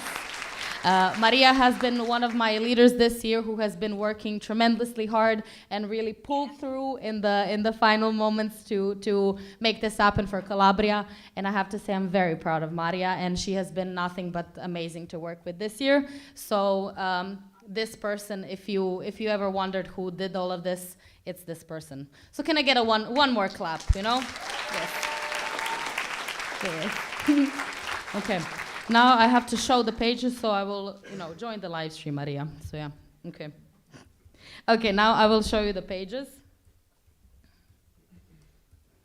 I cannot spell. Okay. Can I ask the people? Ah, perfect. Okay.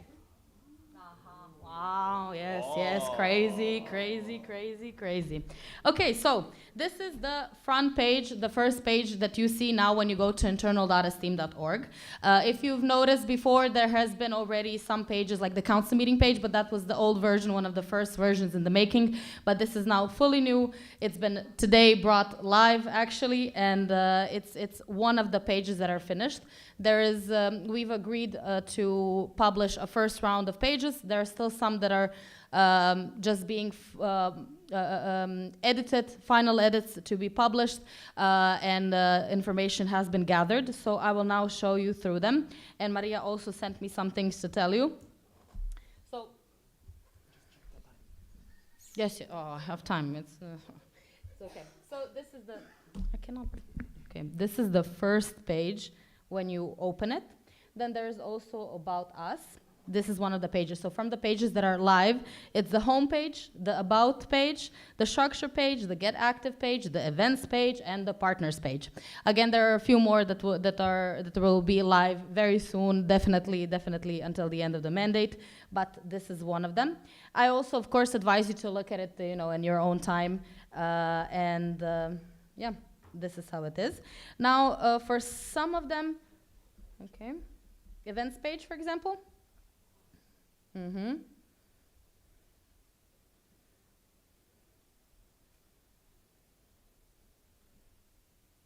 Wow. Thank you, Joao. Okay. For some pages, for example, on the partners page and on the Get Active page, there are 2 carousels that have a little bug in them. They will be fixed by tomorrow. Also, the navigation works. You can navigate through the top bars on the page normally. Again, as I said, some pages will be more added, but in general, everything works from when it comes to the navigation part. And links to pages that are not ready will take you to a work in progress page, so you know that those are the ones that will be uploaded in the next few days. So yeah, that is all for me. I won't show you now every page, but I really advise you to go to internal.esteem.org and check it out for yourself. Thank you. Thank you very much to Lucia and Maria. Are there any questions regarding that? Yes? Jonathan in the front. And we may have time for another question in case someone has it. Jonathan Büttmann, LG Kaiserslautern. You now showed us a few pages, but how many pages are actually working at the moment? So, and how many dead links are there? There is 6 pages, if I'm not mistaken by the number. As I named them, I will read them now out loud again, just so I don't miss any. So as I said, home page, about page, structure page, get active page, events page, and partners page. In the next few days, we will have an education page and pages like this. Of course, some things are to be added until the end of the mandate, but our internal deadline was to have the first round and the most vital pages that are most used to be done until SIM Calabria. Thank you very much. Now we have the last questions here in the back. Alex Savesovic, LG Belgrade. I have a question regarding the choice of picture in the first page. Is there a reason why people who are supposed to be representing students look like they're in their 30s, like late 30s? Thank you very much for your question. I will make sure to pass this on to Maria. And yeah, I have to say, I do think you have a point. I agree, of course. I won't take offense. Well, that's all. So thank you, Lucia. And I close agenda point 23, Esteem's new digital headquarter. And I opened it this morning. So we now have miscellaneous. I wanted to ask, are there any announcements from the organizers? You have one? Yep, go on. Okay. We have one short announcement. Yes, it's for the HCPs for this evening. I would ask Irem and Paul to quickly come to the stage, if they could.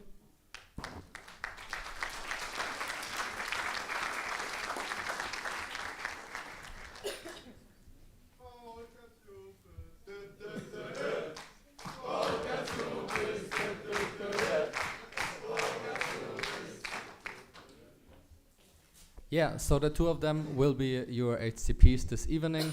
If at the party or after GA or something you want to approach them, they will be available. As yesterday, until 1 a.m. is kind of the time where they are expected to be there. Maybe they party longer, then they will be still available and you can approach them. If not, you can approach other people as well. Everyone should be, as I mentioned in the presentation earlier today. Look out for everyone, and yeah, if you have any questions, feel free to approach them as well, or me if you don't understand the HCP concept, because I was kind of going fast through the presentation. Okay, thank you. And another announcement from Lucia.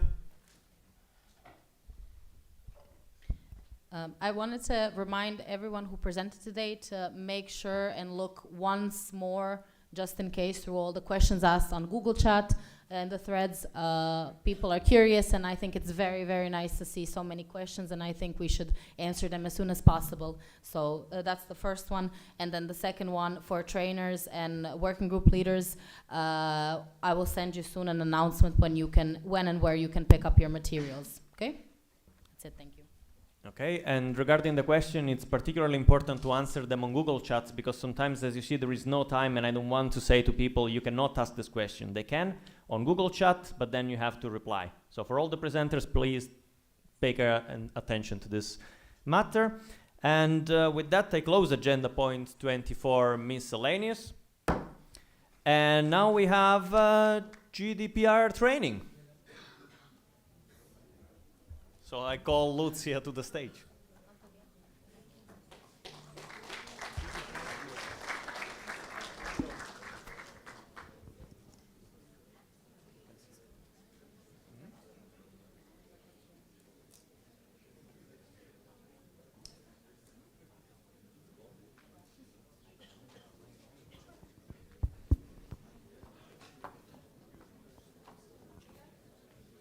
Okay, so hello everyone. I know it's been a long day and that we're all quite tired, but I promise this will not be boring. You know, this is not me being biased, but I promise it will be interesting, and I think it's quite an important topic to mention. I forgot my presenter. So today we will talk about GDPR and data protection in STEAM, mostly because you are the right and the most important target audience when it comes to this, which is local group representatives. So if you don't know, I'm Lucia, I'm from local group Zagreb. Okay, so who here has ever heard of GDPR? Okay, okay. Is there anyone who would maybe try to tell me and everyone here what it is? Giuseppe, yes. Anyone? Yes. Yes. Can you? Yeah, thank you. Okay.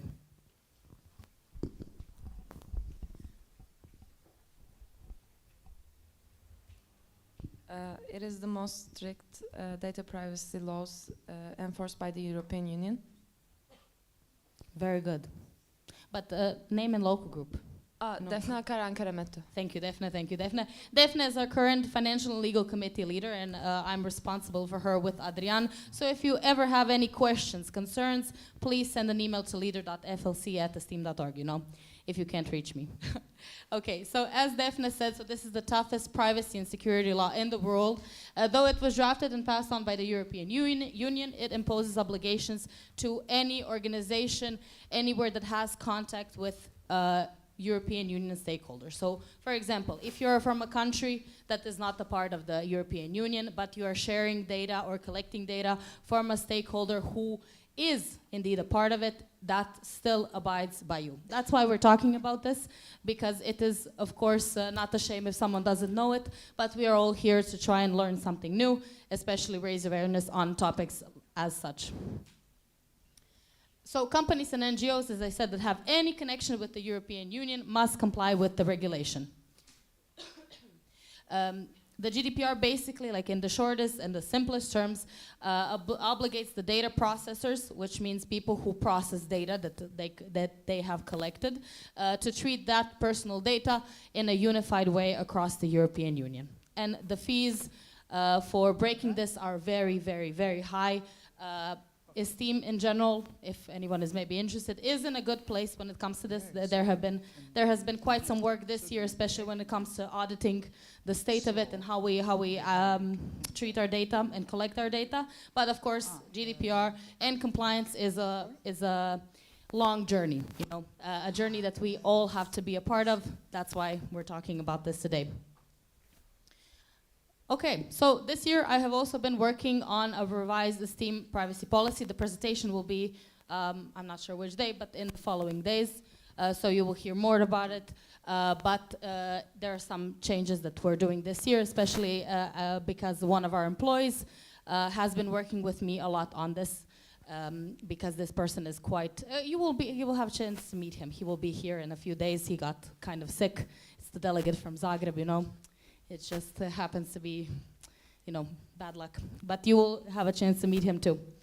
So, what is important and what I want all of you to remember from today, if you remember anything, is that every person, every individual has rights regarding their data. So, what are these rights? First, every individual has the right to access data about themselves. So whenever you share data, you have the full right to access the data that you have given, that a stakeholder has on you, stores has on you, sounds bad. Then we have asking to correct incorrect data. So if you notice that any of the data you have ever provided is incorrect, you have the full right to request for this data to be corrected, not only in STEAM, but in general. Then you have the full right to ask for deletion of data. So you have the full right to request that some data collected that you have given, even if you gave it with consent, you have the full right to request for the deletion of the aforementioned. Then you also have the right to restrict processing of data. So for example, you have given some piece of information freely, of course consensually, you take the form, you take the statement at the end of the form. But for some, maybe research, survey, you do not want your data to be processed. You have the full right to request that for a specific project, situation, handling of data, survey, whatever it is in question, you have the full right to ask for that piece of information to not be processed. Okay? Are all these four rights clear? Perfect. Yeah. Okay. Now, Esteem should make sure and continuously work and monitor how we handle data in order for our network to be as compliant as possible. We handle a lot of data, we have a lot of member local groups, and data is constantly shared on a daily basis between local groups. I don't know if you think about this ever in that way, but every member of Esteem is a separate association, which means that even sharing information between local groups is sharing data among different associations, which also should be compliant. Everything we do in Esteem, when it's any kind of personal information, is obligated to be GDPR compliant. That's why, for example, I don't know, maybe some of you, I know I've been a GDPR police this mandate, so if anyone remembers me messaging them to put GDPR statement at the end of their form for their events. I don't know if anyone recalls this, but I did this a few times. It's important to have the statement at the end. Do you all know what the privacy statement is at the end of forms when you apply for events, when you want to register as a participant? Also for this council meeting, you've all ticked. Yes?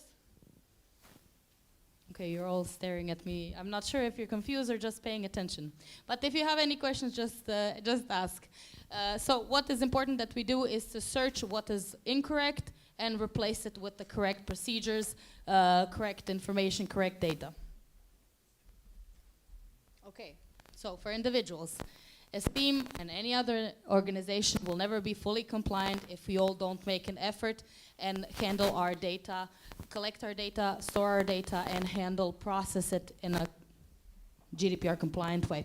So it's a network of all of us working together to improve the situation. It is not just on one local group, on one individual, on the board of Esteem. It is our collective responsibility.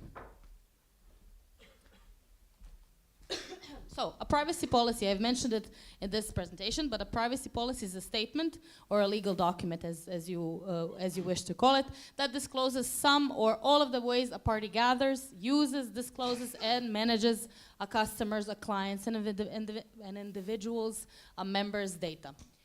We have one. We are obligated to have one. You can check it out here. That's usually it's always mentioned in the statements at the end of forms. It's always linked there so that anyone filling out the form can always read how it's being processed. Okay, now let's do a little super fun exercise. We did this at the college in Esteem, so everyone who already did this exercise, do not spoil it. I hope that you will be willing to participate and to maybe raise your hand and say something here and there, but I will give you a little case study. And your task is to read it. I will ask one of you to read it, if someone will be brave enough. And then think for a bit, and then your job is to tell me everything that you think is wrong with how data was handled in that case study. Do you understand? Okay, let's see. Who would like to read? Yes.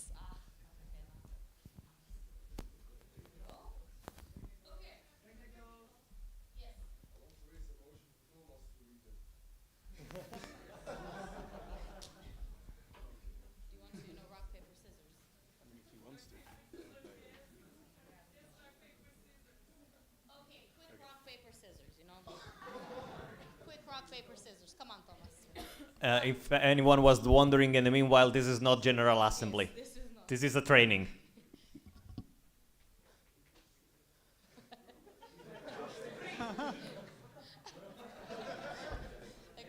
Rock, paper, scissors, shoot, okay? Okay. Rock, paper, scissors, shoot. Okay, do we all know how to play rock, paper, scissors? Okay, So who's reading? Okay. Okay, let's please Simon to Thomas, okay? Okay. You're reading. Thomas. Yes, here you go. Okay, Thomas. So let's do a super fun exercise. Okay, more passion, okay? More passion. More energy.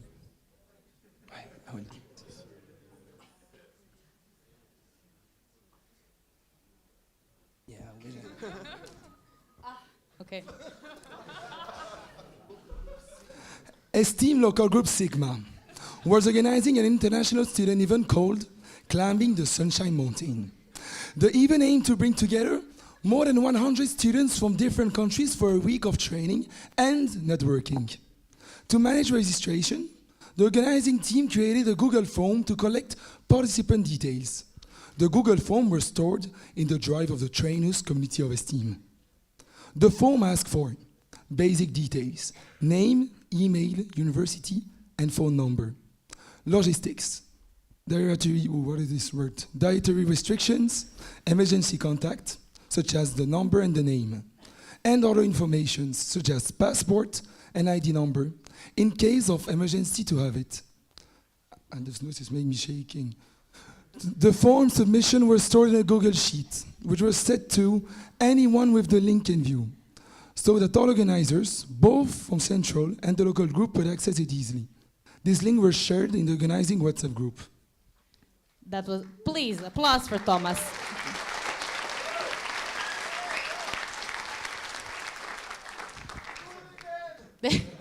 This was just amazing, honestly. Okay, so who can tell me? There's many things wrong with this, you know. So there are many answers you can pick from. So can someone maybe tell me, raise a hand, stand up, maybe tell something that is wrong with this case? So what was done incorrectly? Inchi. Okay, let's have a delegate first, okay? Okay, let's have Paul and then Inchi. Paul, local group St. Petersburg. The participants were not asked to consent to their data being collected, stored, and otherwise shared. Oh, wait, Paul. Why is it important? Well, because otherwise we can't process the data because the holder of this data didn't consent to this. So we don't have the permission to do anything with it. Very nice, thank you. Let's have it to Inchi.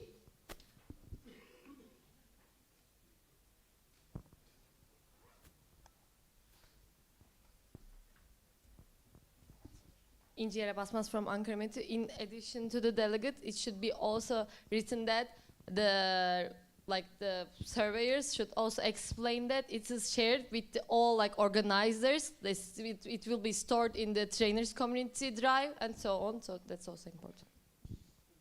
Thank you. Okay. Can anyone maybe tell me what? Adrian, please, to Adrian from Ilmenau.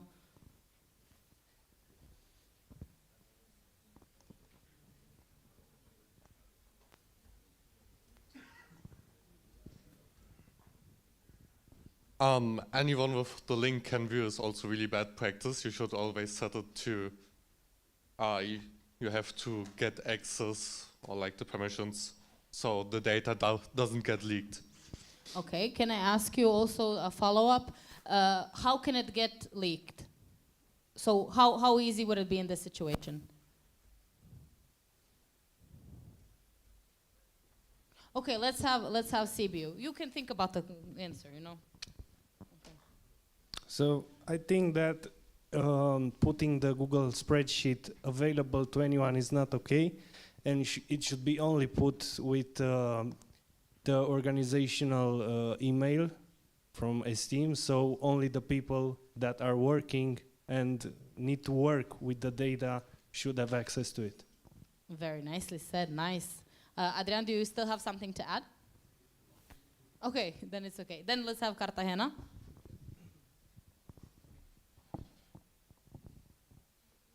So I would like to answer the question you asked, Adrian. Perfect. If you could repeat it.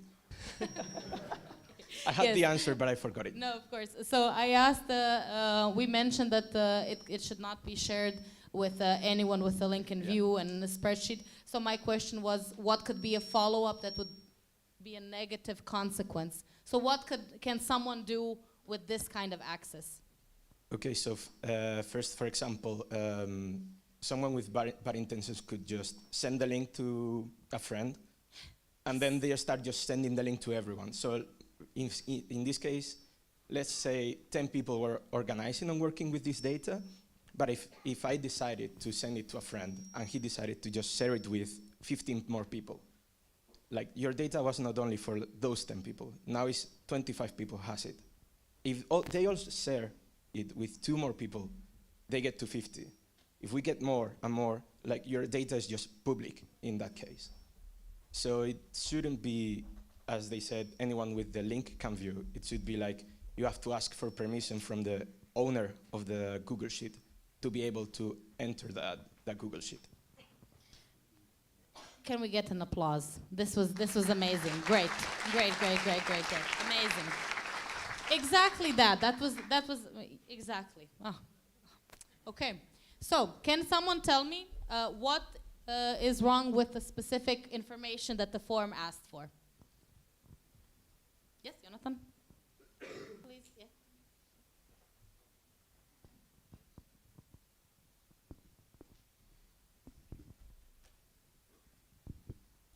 I think it's questionable to ask for the passport ID number just to have it for case of an emergency.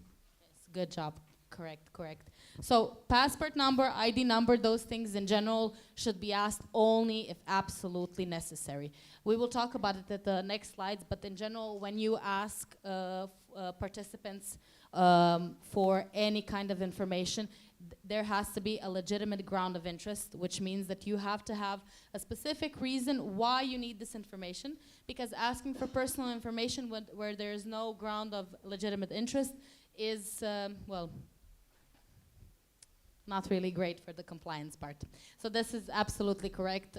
Every piece of information that you ask has to have some grounds of legitimate interest. Okay, what else? Maybe for the leaders or people maybe working in central teams, when it comes to who in central, who in local groups can access the information.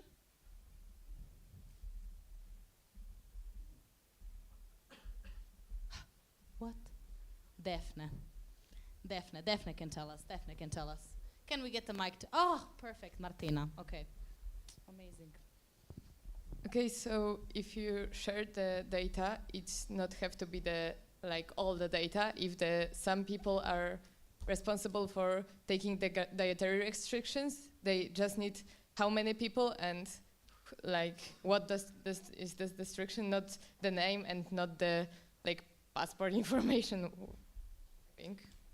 Thank you, very nice. Okay, is there anything else maybe that anyone would like to mention about this case? Yes? Oh, amazing, perfect. I'm sorry that you have to walk around so much. It's just a strange idea, but there are some people that's especially chosen by our safety or kind of harassment things.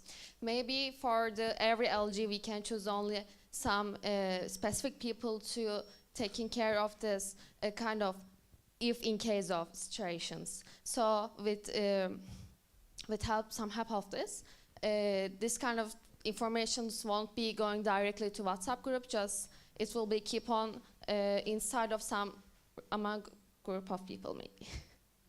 Very nice. Okay, wow, okay, nice. Anyone else? Polka Ciupis. And Maria Bugarcic. Polka Ciupis. I was just wondering, I'm not sure, and I don't think it's being done, but wouldn't it be good to delete the data after a while? Yes. Polka Ciupis with the right questions. Well, technically, every data that you store should have an expiration date, deletion date, however you want to call it. So data is not meant to be stored indefinitely. For example, in Esteem, when it comes to, for example, financial finance-related data.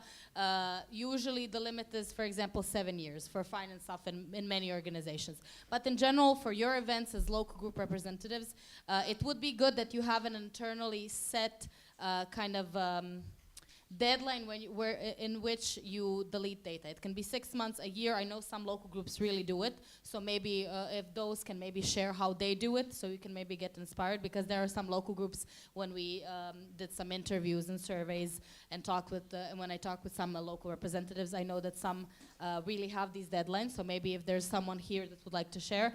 But in general, for event data, it would be good for it to be deleted between 6 months and a year, definitely.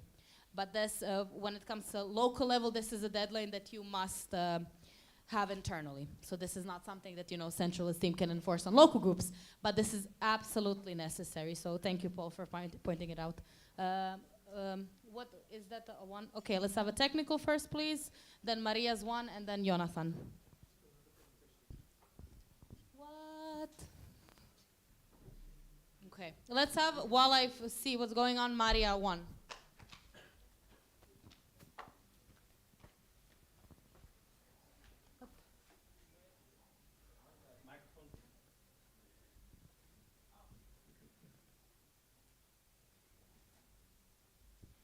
Are we still on the same topic? Yes. The same question? Okay. Yes. So I don't see the need for the central group or the central organizers to have the access to the link. Could you clarify exactly what, maybe for the people who maybe don't know how a central team structure works, maybe specifically for the trainers community example? So basically it says that the local group is organizing an event. So I don't see why the central organizers would have to do anything with what local group is organizing. I mean, they don't need the access to all of this information.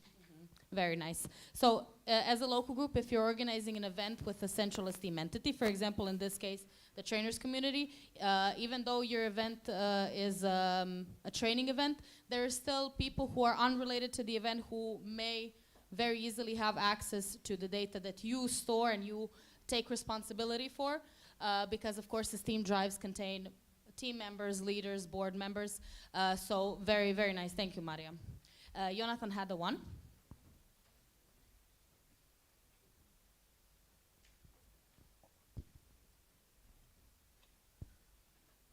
It's more like a question: what difference does it make if I store the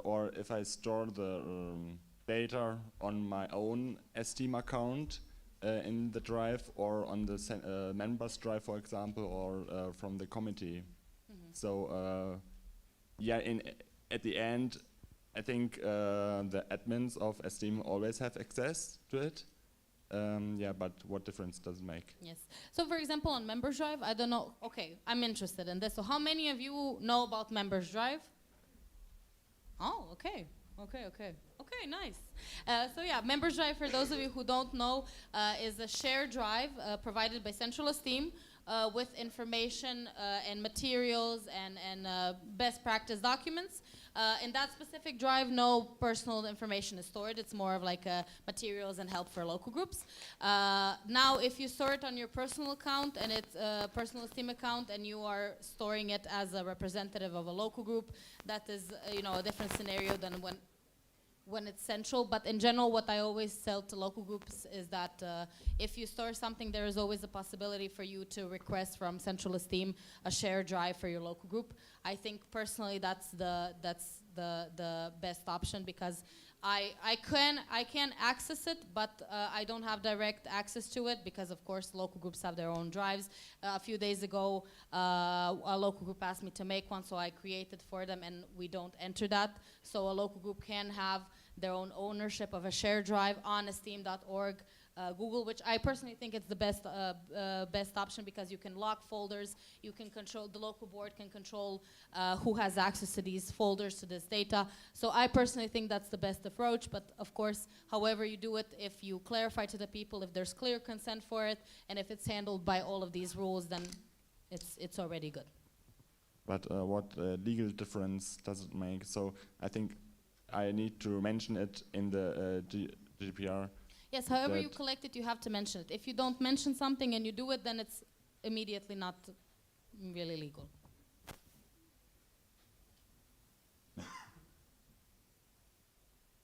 Okay.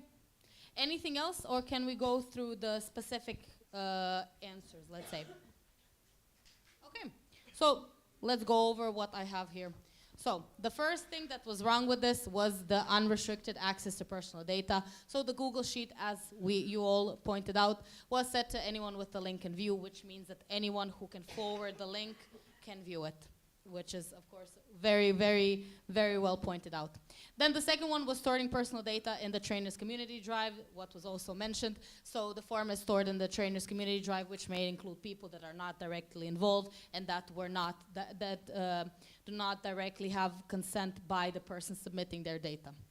And of course, the main risk and a big thing to keep in mind is that only necessary personnel should have access to the data that you collect. Then, as we again mentioned, collecting passport and ID numbers without a clear legal basis. So if it's not required, you should not ask for it, in the simplest terms. Then fourth, lack of clear participant consent and privacy notice. You also mentioned this. You also saw this. Very good job. So participants were likely not informed because it didn't say in the case study what will be done with their data, how long will it be stored, will there be, what are the rights, and by which privacy policy it is being handled. And of course, fifth, sharing the link in WhatsApp. So the Google Sheet link was shared in WhatsApp, which increases the risk, again, of accidental forwarding, and people who should not definitely have be exposed to this information very well can. Okay. So yeah, thank you.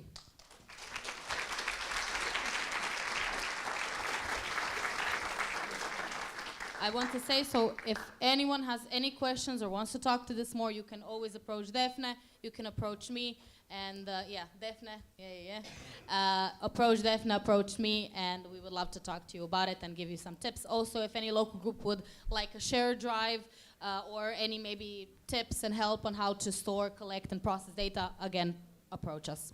So yeah, that's it. Thank you, Lucia. Now, GA and staying in this room for today is over, but before you get up, we have some announcements from the organizers, which are there in the back. Organizers. In the meanwhile, Adrian has an announcement as well, so if you can join with the microphone while the organizers get here. So concerning all the voting sheets, please keep them. You need to keep them for the whole week. And if your local group or your delegates lose the voting sheet, I think that can justify a punishment as well. So please pay attention to them and don't leave them like on the floor. Put them on the seat like you found them. Manuele? Yeah, I just didn't get the question, sorry. No, it's not a question. You had an announcement to do, and if we want to anticipate a question from the participants, I was waiting for you. Yeah. If they can leave the stuff here for tomorrow. The stuff here. I mean, there will be none of us here tonight, so of course, because we'll be for you with you at the night activities. So we can ask, but I'm not sure. We can ask to the people of the GA room, and yeah, we'll just see what they told them. Okay, and you had also an announcement? Yeah, I can. Should I? Yeah, sure. Get there. Okay. Yeah, just. So soon. I mean, I was waiting for you. You're welcome. Yeah, just a quick announcement. First one is for this tonight dinner. So you're gonna have dinner at the same place of yesterday night. Tonight you're gonna have pizza, some kind of pizza, yeah. I mean, it's not so strange. Remember, you're in Italy, so. Another communication is that the dinner is postponed to actually 8 p.m. because the restaurant just told us that they need a little bit more of time to prepare everything. So you're going to have a little bit more of free time. But at 6:45, you will be able to pick up your merchandising inside the restaurant. So if you, for anyone that didn't pick up, you can just do tonight. And another communication is for the night activities. Please remember to bring with you the name tag, because it will be very important to us to recognize everyone. So yeah, that's it. All right. Thank you very much. And with that, I suppose we are done. Oh, wait a moment. Yes, this is a C or it's a U, I'm not really sure. But let's give her a microphone and find out.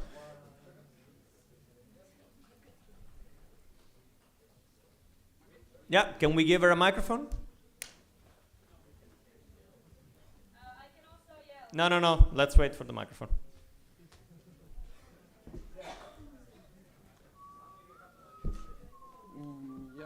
We just had the answer from the guys from the GA room. So it's not possible because they need to clean everything up. So it's not possible. Okay, I suppose that's my job now.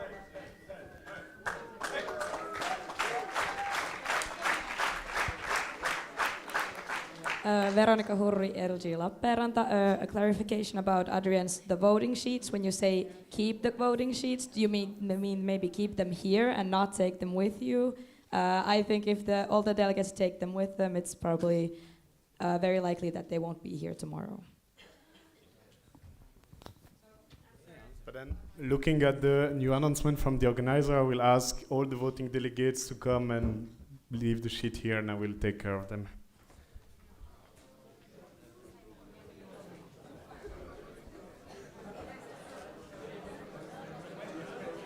Then you're free to go, people.